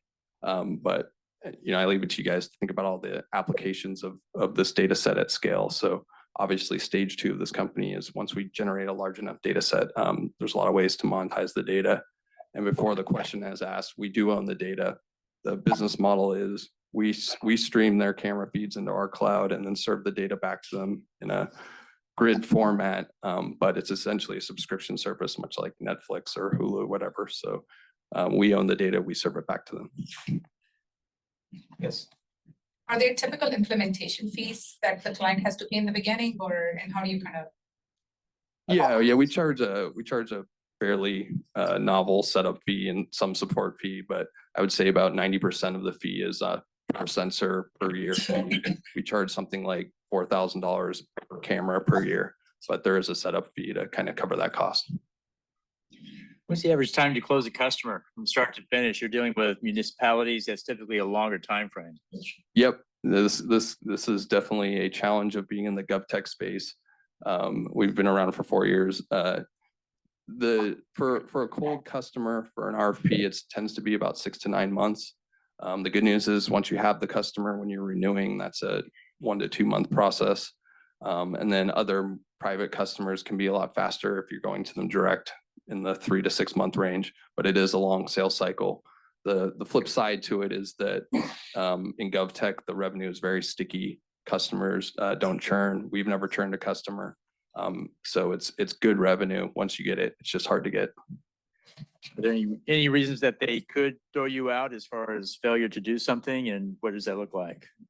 Yeah, I mean, there's the budget cycle, the year to year. Luckily, someone turns over in theory, that they could lose interest with the product, or if you don't deliver on whatever the roadmap is. But so far that hasn't happened.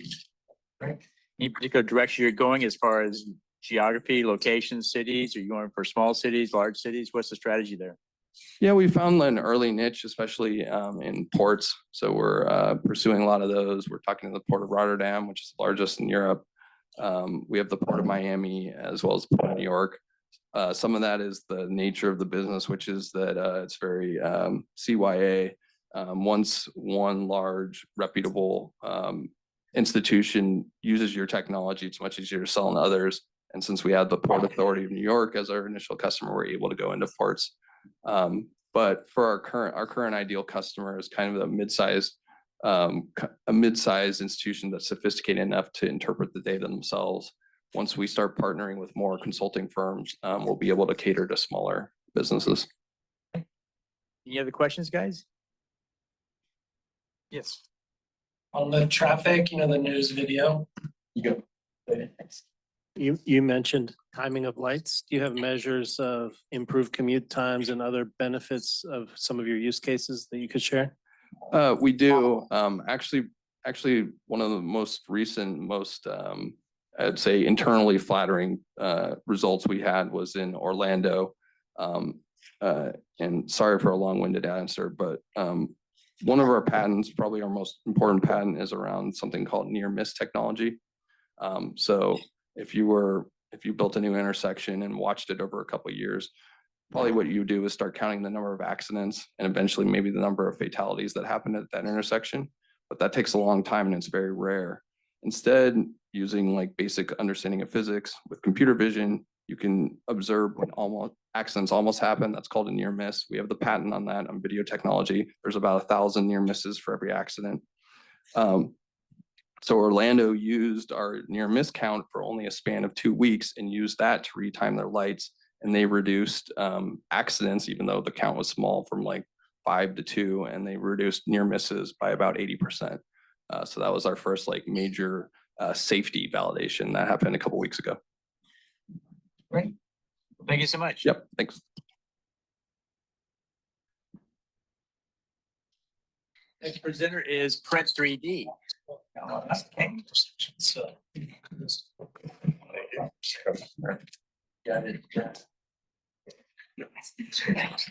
Hey, good afternoon. Good afternoon. My name's Kane. I'm the Director of Operations for Printed Technologies. We're a 3D construction company primarily based in concrete. We're exploring some other geopolymers and some other things, but right now our main focus is developing the technology, getting it out there, and getting my face on the screen. America has a real problem with housing. You guys know this probably as well as anyone with affordable housing. The Bay Area, California, prices are incredibly high. We are aiming to solve some of that. We can't solve, land costs and some other stuff, but the shortage of housing is something that we're really aiming to be part of the solution. Right now, year over year, there's an increase in the affordable houses. Right now, it's 7.3. Just a couple of years ago, it was 5.5 million. It's year over year continuing to grow. The best case for this year is about 1.5 million new construction starts. So we're looking at continued gap to grow there. Construction costs continue to rise. Material and labor are way up. The industry really does feel like it's trying to squeeze water from a rock. It's really stuck in the past. That's not going to change quickly, but the gap can come down with new technology. We're focused on automation with 3D printing, a bit of AI.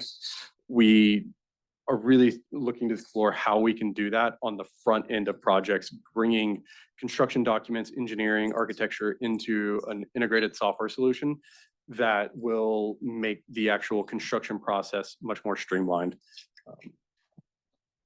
So a rendering of one of our houses, how we got here is we've been around construction. So one of our co-founders, Lance, has been in manufacturing. He's remodeled houses just like anyone. He has a terrible kind of case of what comes from construction. It's terribly miserable. It actually caused a ton of pain for them personally with mold, moving out of their dream house in the middle of the night, just a ton of issues. One of the other co-founders, just show you a picture of them, Craig, his background being in primarily residential portfolio that he manages. He's got about 200 properties in that. He does renovation, does new construction a little bit. And then my background is mostly in new construction, a little bit in cementitious materials. For about 5 years, I had a precast concrete company that was focused on high performance and ultra high performance concrete. And so together, we've really kind of come together and pushed forward the technology that Craig started with in about 2019. He had bought a 3D printer that was available at the time, spent about a year to make it work. It was a terrible piece of kit. It nearly killed him. His vision initially was, hey, I'm going to buy this. This is going to be really easy. We're going to put properties into the residential portfolio and it's going to go well. It certainly did not. He talked with Lance. Their family's done business together for about 30 years. Lance has managed those financial vehicles for the last, say, 17. And together, they made improvements to the machine, created what's now our second generation machine, kind of rebranded and launched Printed Technology. So the original company was My Robot Builds. So this is a picture of them in front of the house that we printed last year for about $105,000. So this was all in construction costs, ready to move in for a tenant that's still being leased inside Craig's portfolio. In 2019, they did the 7th and 8th house, as best we can tell, in the US is 3D printed, still being leased and performing very well for us. Lance, like I said, CEO of All Metals Fabrications, is two-time founder, had a great exit a couple years ago that we need to update this. And then Craig, like I said, 40+ years in real estate and investing, hard money lending, great data insight, operator guy, really understands how to move things along in the business. A little bit about the problem, right? So America, for the last 150 years, has been built, the American dream, very much what I grew up expecting, to be able to, buy a house early, grow into that. And it's worked so far, but it's continuing to fail. It's that like a gap that I talked about early on is continuing to grow. The innovation that we're seeing in construction is incremental. The model is pretty well established, and there's no clear sight to how do we actually go beyond where we're at. And so that's where new technologies are really going to move into the industry, try to disrupt things. That's what we're hoping 3D concrete printed construction is going to do. Again, just really doom and gloom every time we look at the housing market, what we're seeing. And that's not really just a US problem. Globally, there's somewhere north of 1 billion people who are not housed in what we call a dignified way. If you knew these people, you wouldn't want them living in those conditions. And there's not, again, a stable industry that's existing that's going to solve that problem. And it's going to take a long time to fix that globally. So we need something different. For a while, this is terrible. This is an example. This is our 3D printer. We've made some adjustments and updates to this. If you've ever seen, desktop 3D printers, it functions in a very similar way. Has anyone ever seen 3D construction, 3D CP? Okay, so a few people. It's a growing industry. It's still very niche, still new.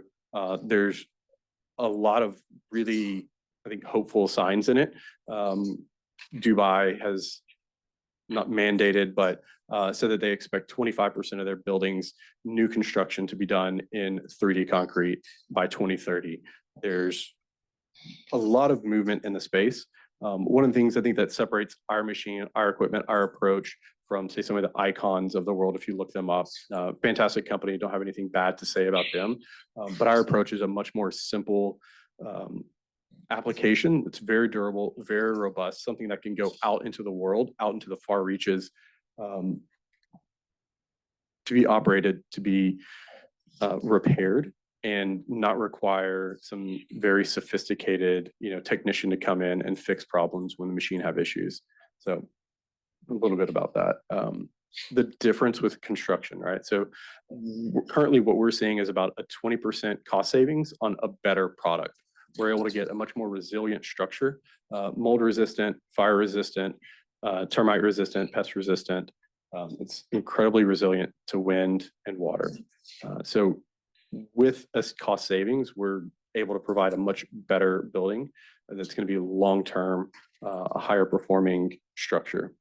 Construction times, right now, we'd say about 30% faster. We're aiming to get that closer to 50% for the wall system. But with that, we start really gaining some other efficiencies with some of the other trades, the integrations. Because we're doing everything 3D modeled, we're able to integrate what's called BIM, Building Information Modeling, and really accelerate some of the other behind it, so that we're, again, just starting to gain a lot of different efficiencies just from smarter design and better techniques. Less waste, more sustainability. Construction waste is a huge problem. As a custom builder, like, I'm budgeting 7 to 10 plus dumpsters on a house. That's just going to the landfill, right? So with our wall system, we have a little bit of waste from purging and testing the machine, but it's nominal. It's, maybe a trash can and a half worth of waste instead of 2 dumpsters. So start to really make significant gains and improvements. The structure, again, lasts way longer. It's much more resilient to natural disasters. So we're, again, saving. And then operationally, it's a much more efficient build. It's going to be saving on capital over time, much easier to manage. Show you a couple. This is a house that we have coming up. We're anticipating building probably Q3 of this year. Great design, some features that are much harder to replicate, natural construction. This is a model of the house that we built earlier this year. It's about 650 square feet. one bedroom, one bath, $105,000. Run through a couple of things real quick. Competitive advantage. So we're backed by All Metals Manufacturing. They're a contract manufacturer. That gives us access to great engineering support and about a $25 million manufacturing facility that we don't have to pay a dime for. So we have favorable terms, to say the least, with manufacturing and selling machines, which ultimately is the end goal. Right now, we're building structures. We're acting as a GC for some things, a subcontractor, but ultimately selling machines, the services, and everything behind that is really where our model is to grow and to scale. 2019, we started, we've printed, 5 other houses.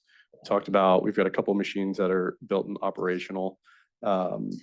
This year, the pipeline is continuing to grow. I was in Austin earlier this week at a really interesting agri-hood project.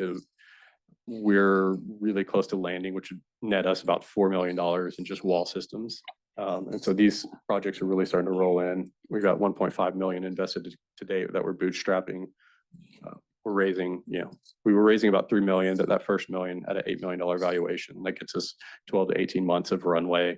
But I think if we land a couple of those projects, the operational side will take care of itself. That's really just fueling the software development, some more engineering development, and advancing our Gen 3 machine. So, and I'm spitting a lot at you. That's really it. Revenue, I mean, we're probably going to far exceed our structures built and the revenue there. Machines is really, when the market comes to a little bit more maturity, that scales up. We don't really have any capacity constraints. We can manufacture tens of machines a month without really affecting All Metals. So we've got a huge runway there that as we have clients, as we have customers for machines, there's a huge opportunity for growth there. So that's really it. I'm give a few minutes. I think we got a couple minutes for Q&A. All right. Any questions? Go here first, back there next. Hi, my name is Herbie Bhatia, and I am from the Silicon Valley Chamber of Commerce. We definitely see the challenges with this. I understand the 7.3 million shortage, but looking at your charts, I don't know what who your competition is, but 3D printing has been around for a while, and yet Silicon Valley has not adopted it yet. And Silicon Valley has the largest amount of housing discrepancy. So when I hear this, it's wonderful. What I'd like to understand is what's your plan to roll out and make that dent? Because I see you're saying by 2028, you're going to have about 125 houses. That we're doing. Correct. So the question is, why so slow? That's almost 3.5 years. Number 2, how are you going to increase adoption so it actually makes a dent? Great questions. So we don't want to be primarily a general contractor construction company. We want to create the technology, build out the systems and test those so that we can deploy those out. Building the next DR Horton or Lennar or major home builder is really not what we're aiming to do, but we want to be able to build that technology. And I think there's going to be multiple people who win at that. If we look in the parking lot, there's a bunch of different manufacturers of cars, right? We look at machinery, there's a bunch of different manufacturers of machinery. They have different tweaks and different advantages. And so what we want to do is build a tool that can go out and be deployed globally. And so that's kind of where we want to be building houses. We want to be doing things that keep us at the forefront of testing and designing and executing. But our main goal is really to build a platform and machines that can go out into the world and systems to replicate that. So I think that's what I mean. How are you going to then roll that out to, for example, Lennar? Whether it's Lennar, whether it's related, whether it's Irvine Company, how do you plan to do that? Yeah. An adoption from there. Test program. So Icon's a great example of somebody that's gone before us that's doing that. They did a 100 home project in Georgetown. They just announced another 200 home project. The adoption, I believe, is coming. And so part of it is being in the market at the right time and obviously not overextending. I think if we took a bunch of VC money, again, no knock at Icon, they've raised $500 million to date. They've burned through a lot of it and done really interesting things with it. But we're not trying to treat this purely as a VC play where we just want to take a bunch of money and burn it in hopes that the market gets there. We want to be strategic in how we develop that technology because the manufacturing capacity is there, but the tools have to be right for the market. And so I think part of that is continue to develop product so that when market adoption hits, because I couldn't tell you exactly when it is, but I do feel it's coming. There's kind of a rising group within construction that's accepting it and moving into it, that we want to be ready for that. So it doesn't exactly answer your question of exactly how. I think biz dev and having the right tools, showcasing that through building is going to be a big part of that. Does that answer enough? Okay. Question over here. So that, just to follow up on that, with all these natural calamities happening here, is there like a place here in your biz dev to kind of go to the local governments and see if you can kind of push these type of houses more and incentivize people, like with the fires, like, hey, you get this and there's, it doesn't get destroyed? Yeah. So are you guys exploring that option as well? We are. We've got some meetings with a couple different agencies and a couple connections. I've come on in the last, say, 9 months as kind of operations and trying to bring some more structure to that. We've got a guy that's doing some biz dev. So it's still a really small team and trying to push into those avenues. We're starting to get some traction. We're actually having a really great potential investor meeting on Monday again to really iron out, which actually could fully fund, or at least, maybe a good portion of that 3 million. He's taking that to Australia, but some of that will be getting those resources locally and really starting to reach out. I'm here now. I was actually scheduled to be back in Dallas, where I'm from, at SMU. There's an economic development kind of forum where some of those people are at, and so we are chasing after that. It's been a little slower over the last few months, and maybe I would have hoped, but it's a long road. So keep moving. Last question? Yeah, so I was wondering, so in the Bay Area, the problem we have is we're fenced in. There's no more land. Yeah. So we're gonna have to start looking at multifamily. So does your machine do multifamily as well, or? Yeah, so the way our current generation is, it can go beyond 1 story, but it's still a bit of a challenge. We're not yet at a point where we'd say, hey, we're going to take on a multifamily development and build that. I think that the technology is there. There are some other applications. So one of the benefits of being in the space and operating concrete, the material science is a really big part of it, and just how it's applied. And then the modality with whether it's a gantry style system like we've used or some robotic arm stuff, that technology can be moved into other spaces. There's other people working on it, but we're not working on the robot just yet. And what are the cost reductions for materials and manpower? So it looks like you're reducing manpower significantly. Mhm. And you talked about the waste, but concrete, is that more expensive than wood typically? And so what's the overall cost per square foot just for? If optimized, I'll get back to you on a really good number. I say, like, we're building lower price point stuff are like $130 a square foot. Wall systems are, say, around 40. Now, again, there's some optimization, but the finish out is not where I would want it to be. But again, one of our core focuses really is affordable housing. And so we're trying to really get that down. So yeah, if it's 40% of the 130, call it, $75 a foot, but that's not just for the wood framing, right? So it would be the wood frame for the wall system, a masonry exterior, and also basically your sheetrock interior is kind of all encapsulated in that wall system. But you're also getting the opportunity for better thermal performance at a marginal increase. Maybe we're making another 4 or 6 inch return, but we're doubling the amount of insulation we can get. We can do, again, super technical and going long, but we can get, an R40 wall system for probably half the price of what you would do in stick framing. Great. Thanks so much. Yeah, thank you, guys. And our final presenter is Vital eCare. Up, and we'll wrap with this. Looking forward to next steps. Some of these conversations we hope you can carry over with us to the happy hour afterwards. We'll be at the patio. Looking forward to seeing some of you there. With that, let's go ahead and pass it over. Okay.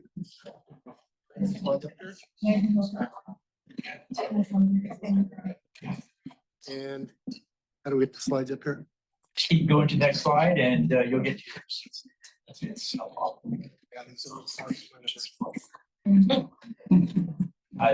We put them all in order. I thought you were at the last, so just keep advancing. There you go. It's me. Jeff Lucas, CEO, founder of Vital eCare. I'm going to tell you a little bit about Vital eCare and what we are and what vision we have. The one thing that we all know is we all have had in our families health issues that have consumed us, right?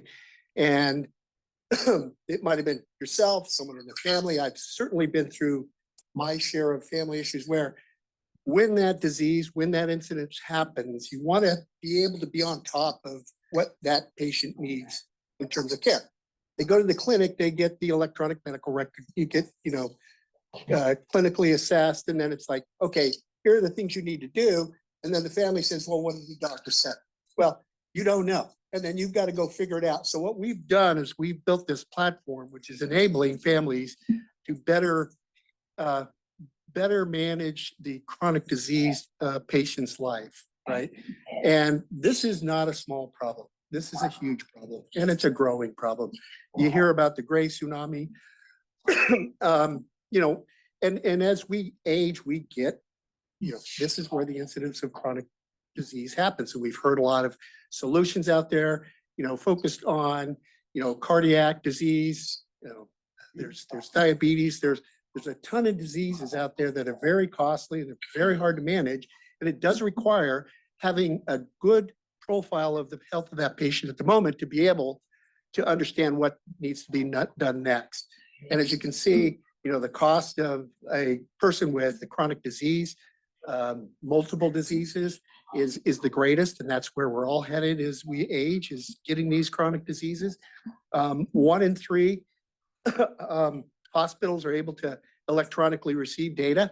So this is a big challenge where there's a saturation of electronic medical records. I spent 35 years in healthcare, started Oracle's healthcare, worked with Kaiser, worked with integrators that helped them achieve the environment they have today. So I understand this very well. This is why we're doing what we're doing, because I knew where the gaps are, which is that information needing to be outside the clinic, in the family, in the community.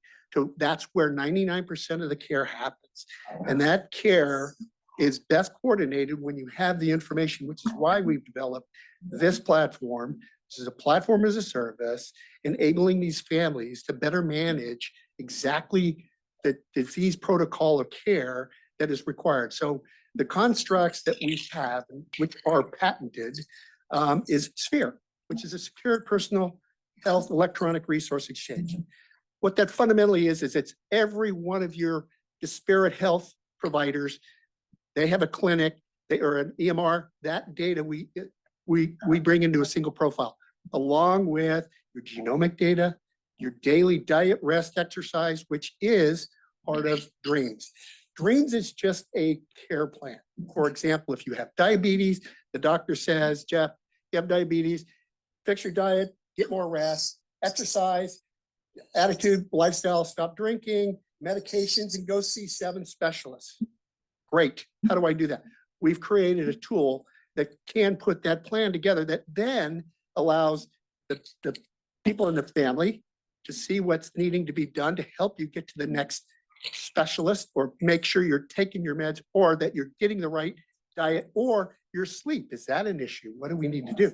So this is all now in a digital dashboard that patients and family members collaborate with their care providers. So everybody knows where that patient is in their health journey, moving toward a more, a better quality of life, managing their disease, and in many cases, preventing that disease from getting worse, okay? And it basically, we're bringing in this health data, of course, Kaiser have got many years of experience with that, but every provider has an EMR system, and that data is locked. That data is locked. It's needed in the next clinic visit in somebody outside of Kaiser. You have to either somehow get a copy, take it over, and this is where we eliminate these barriers. Having the right information at the right time it lowers costs, it increases your ability to treat the disease holistically, which is really what we're after. So this is just really the, showing the onboarding of these patients into a more coordinated, digitally centric care planning tool. Why now? Well, because it's a shifting landscape. We're increasing the number of diseased patients by the aging process. healthcare system today is broken as is. So how are you going to deal with more chronic disease patients? More streamlined and better informed patients and families is where the big opportunity is. So this is really, where we see things changing. COVID certainly highlighted the need for remote patient monitoring. During COVID, you couldn't go in to see the doctor. The delay in care increases the cost of care. So now we're all adapting to virtual's fine, telemed's fine, but let me see exactly where your health profile is. So I know what we need to do. So if I'm collecting all of my diet, rest, exercise, my Oura Ring goes right into my profile, along with my blood pressure, because by the way, I do have to watch my blood pressure because I had a father and a brother who passed away from heart disease. So I'm concerned, right? I need to be on top of this. And I need to know how can I best keep my blood pressure? Is it diet? I want to chart my diet. I want my rest. That is key to me. So I can see all these. So I now know and have a better handle on me as a patient.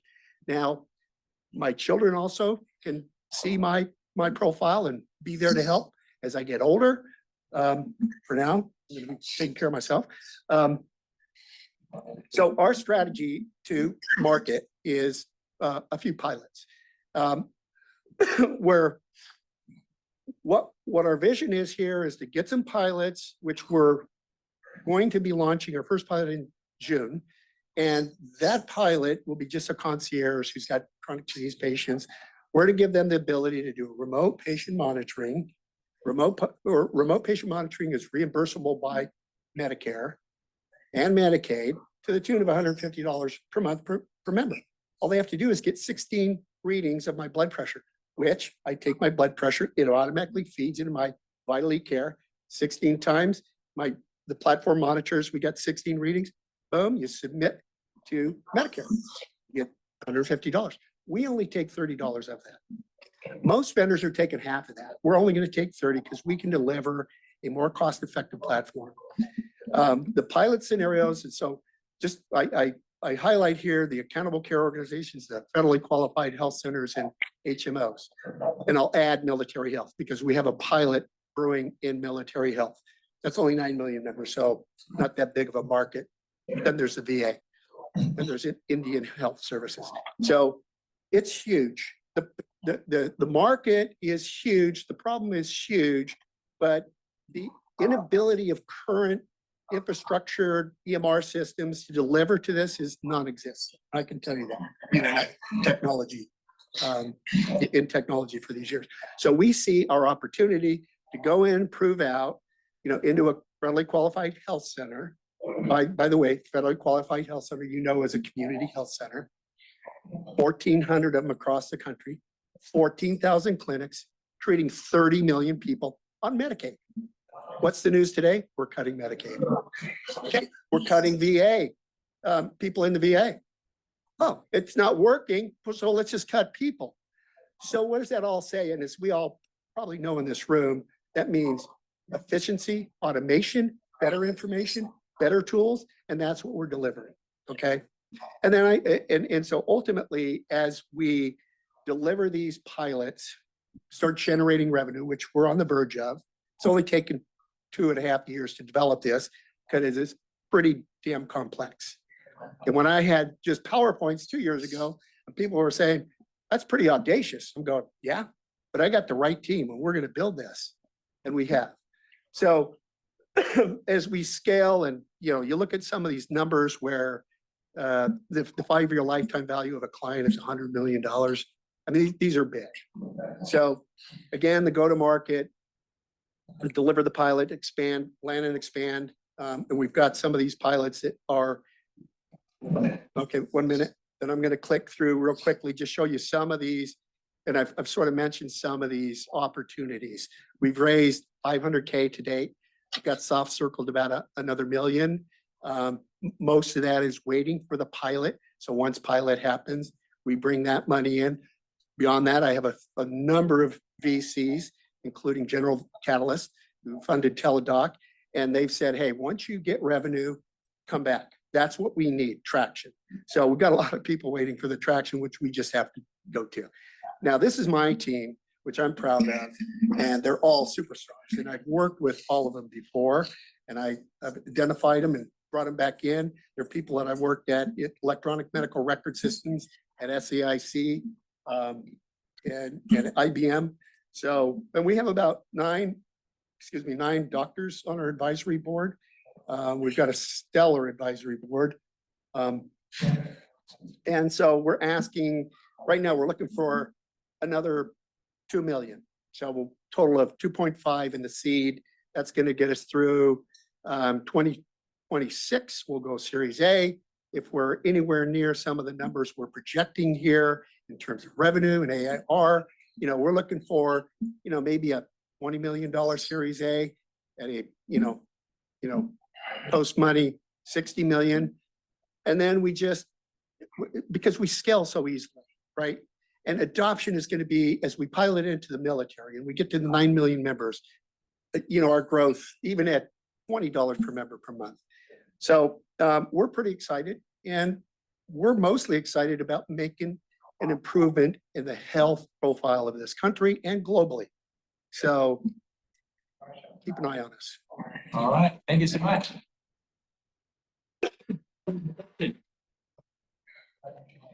My question is, are you planning to do anything with the data? Well, thanks for pointing that out, because that's the biggest issue. I'm sorry.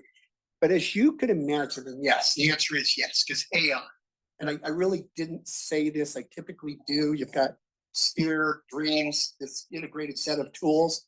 We're bringing in the broadest data set on a per person basis, where we're including all of my diet, my rest, everything. We're bringing stuff from your Apple Health, your electronic medical record. Guess what? If we see that you're getting healthier, we can go and data mine that and say to the person that looks just like you, hey, he's doing something a little different than you. This, he's doing better. Why don't you think about that? So AI is a huge play. Plus, we can license out our various parts of our platform, which we are going to do, to help people who have platforms like yourself, Nimble, right? And we can help you broaden the data set you create, because you're going to want to know the diet, the rest, exercise, those components as well, because those are all correlated to the health, right? You have heart disease. One of the biggest issues with heart disease is sleep. If you have a sleep disorder that's not diagnosed, you're never going to get the right treatment plan. It could potentially fail because it's not addressing that. So this more whole person health and data is going to be huge. Cool. Yeah, I have one last question. Anybody else have one? What's the moat around this business? What's to keep other people from doing the same thing? Well, one, the patent. I dare, have them challenge or do what we're doing. Morgan Lewis, who's our patent attorney, they're right down the street here. I'd like to have them give a call. But we've thought through this. This is uniquely architected to, Sphere is unique in and of itself. Dreams is unique in and of itself. The communication, the collaboration channel is unique. But combining those all, which is our patent filing with 16 claims, sort of creates a scenario that, if you think it's a great idea and you want to copy it yourself, good luck. We'll be talking to you. But I think also the ability in our team, I showed you, of us thinking through how to uniquely architect that. And it's all about architecture, right? So and it wasn't that easy to build. Okay. All right. Okay. Very good. Thanks, Thanks, guys. Brief 1 minute interruption to the program. Come on up. I want to introduce my newly found friend. She is the CEO of Silicon Valley Chamber of Commerce. We have known each other for less than 12 hours. We met yesterday at 7 p.m., but she was so impressive yesterday on stage. Tell us what you do and let everybody here know what's going on in your world and how they can work with you. Please. Again, my name is Wahbeh Bhatia. That's not your beer, it's her beer. Never get the gender confused, it's feminine. I am the CEO of the Silicon Valley Chamber of Commerce, and it was a pleasure to speak to Jordan yesterday and to learn about this. And I think one piece of advice or input I'd like to share, which is what we do at the chamber, is remember that business is not itself success because you have an idea. But I really want to tell you what chambers offer. The chambers are the place and the home of business.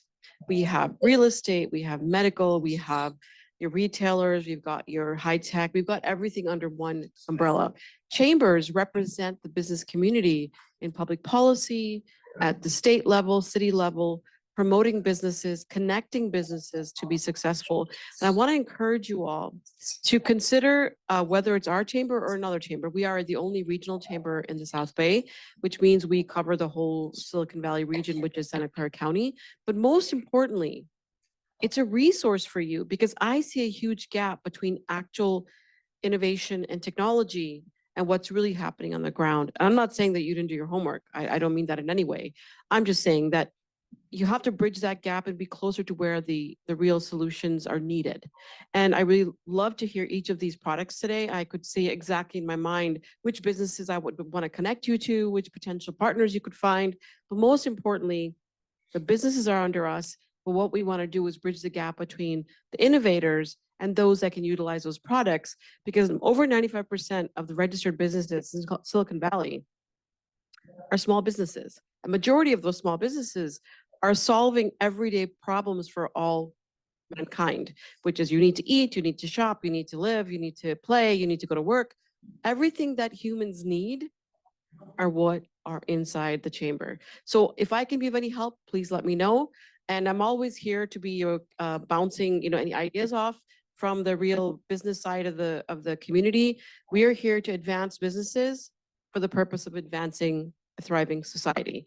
We don't look at it as profit for the purpose of profit. We look at it profit for the purpose of advancement of society. So I'm here. Again, my name is Herbie Bhatia. You can find me on LinkedIn or you can grab one of my cards, but I'd be happy to help and love to include you in our Chamber of Commerce. Thank you. So 3 things Okay, make that. you brief. can do for them. Sure.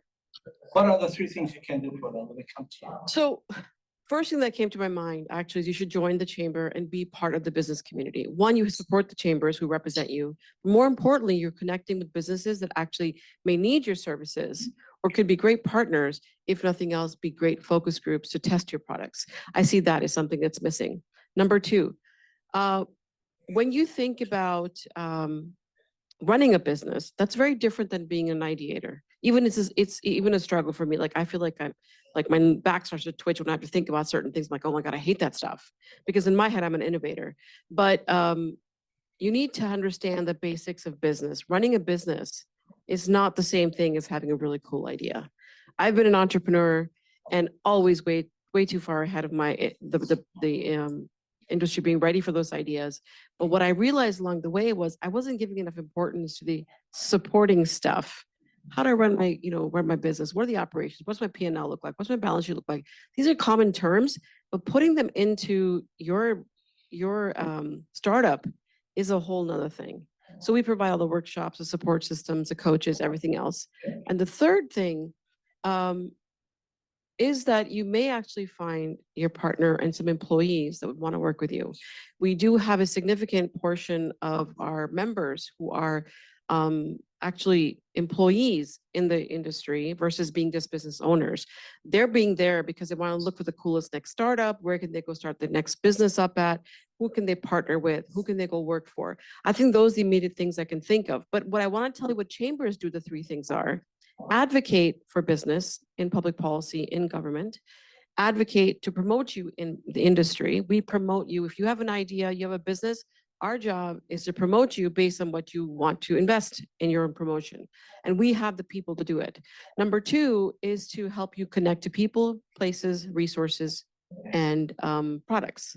Number 3 is to help you learn what is necessary to succeed in business, whether that's the basics of running a business, whether that's partnering and learning a workshop, understanding the most recent the most recent policies around HR about IP. Any of those things are the things that we will educate you on. So those are our 3 pillars. But what we love to do is be a convener to bring you all together with the right people in the right places. I thank you for saying that, and thanks for being. Thank you for having me. My pleasure. That's very kind of you. Thank you. With that, we want to wrap up today's session. Want to thank all the presenters for doing great. Want to thank our great host here with the Perkins Coie, Arman. Want to thank all of our partners, including TriNet, as well as Silicon Valley Venture Group. And we'll be back in about 6 months for another round of presentations. You can join us, please do so. We'll be at the patio here for happy hour drinks. Feel free to stay for a little bit to network with each other. And thank you guys so much for taking time. Thanks for having me.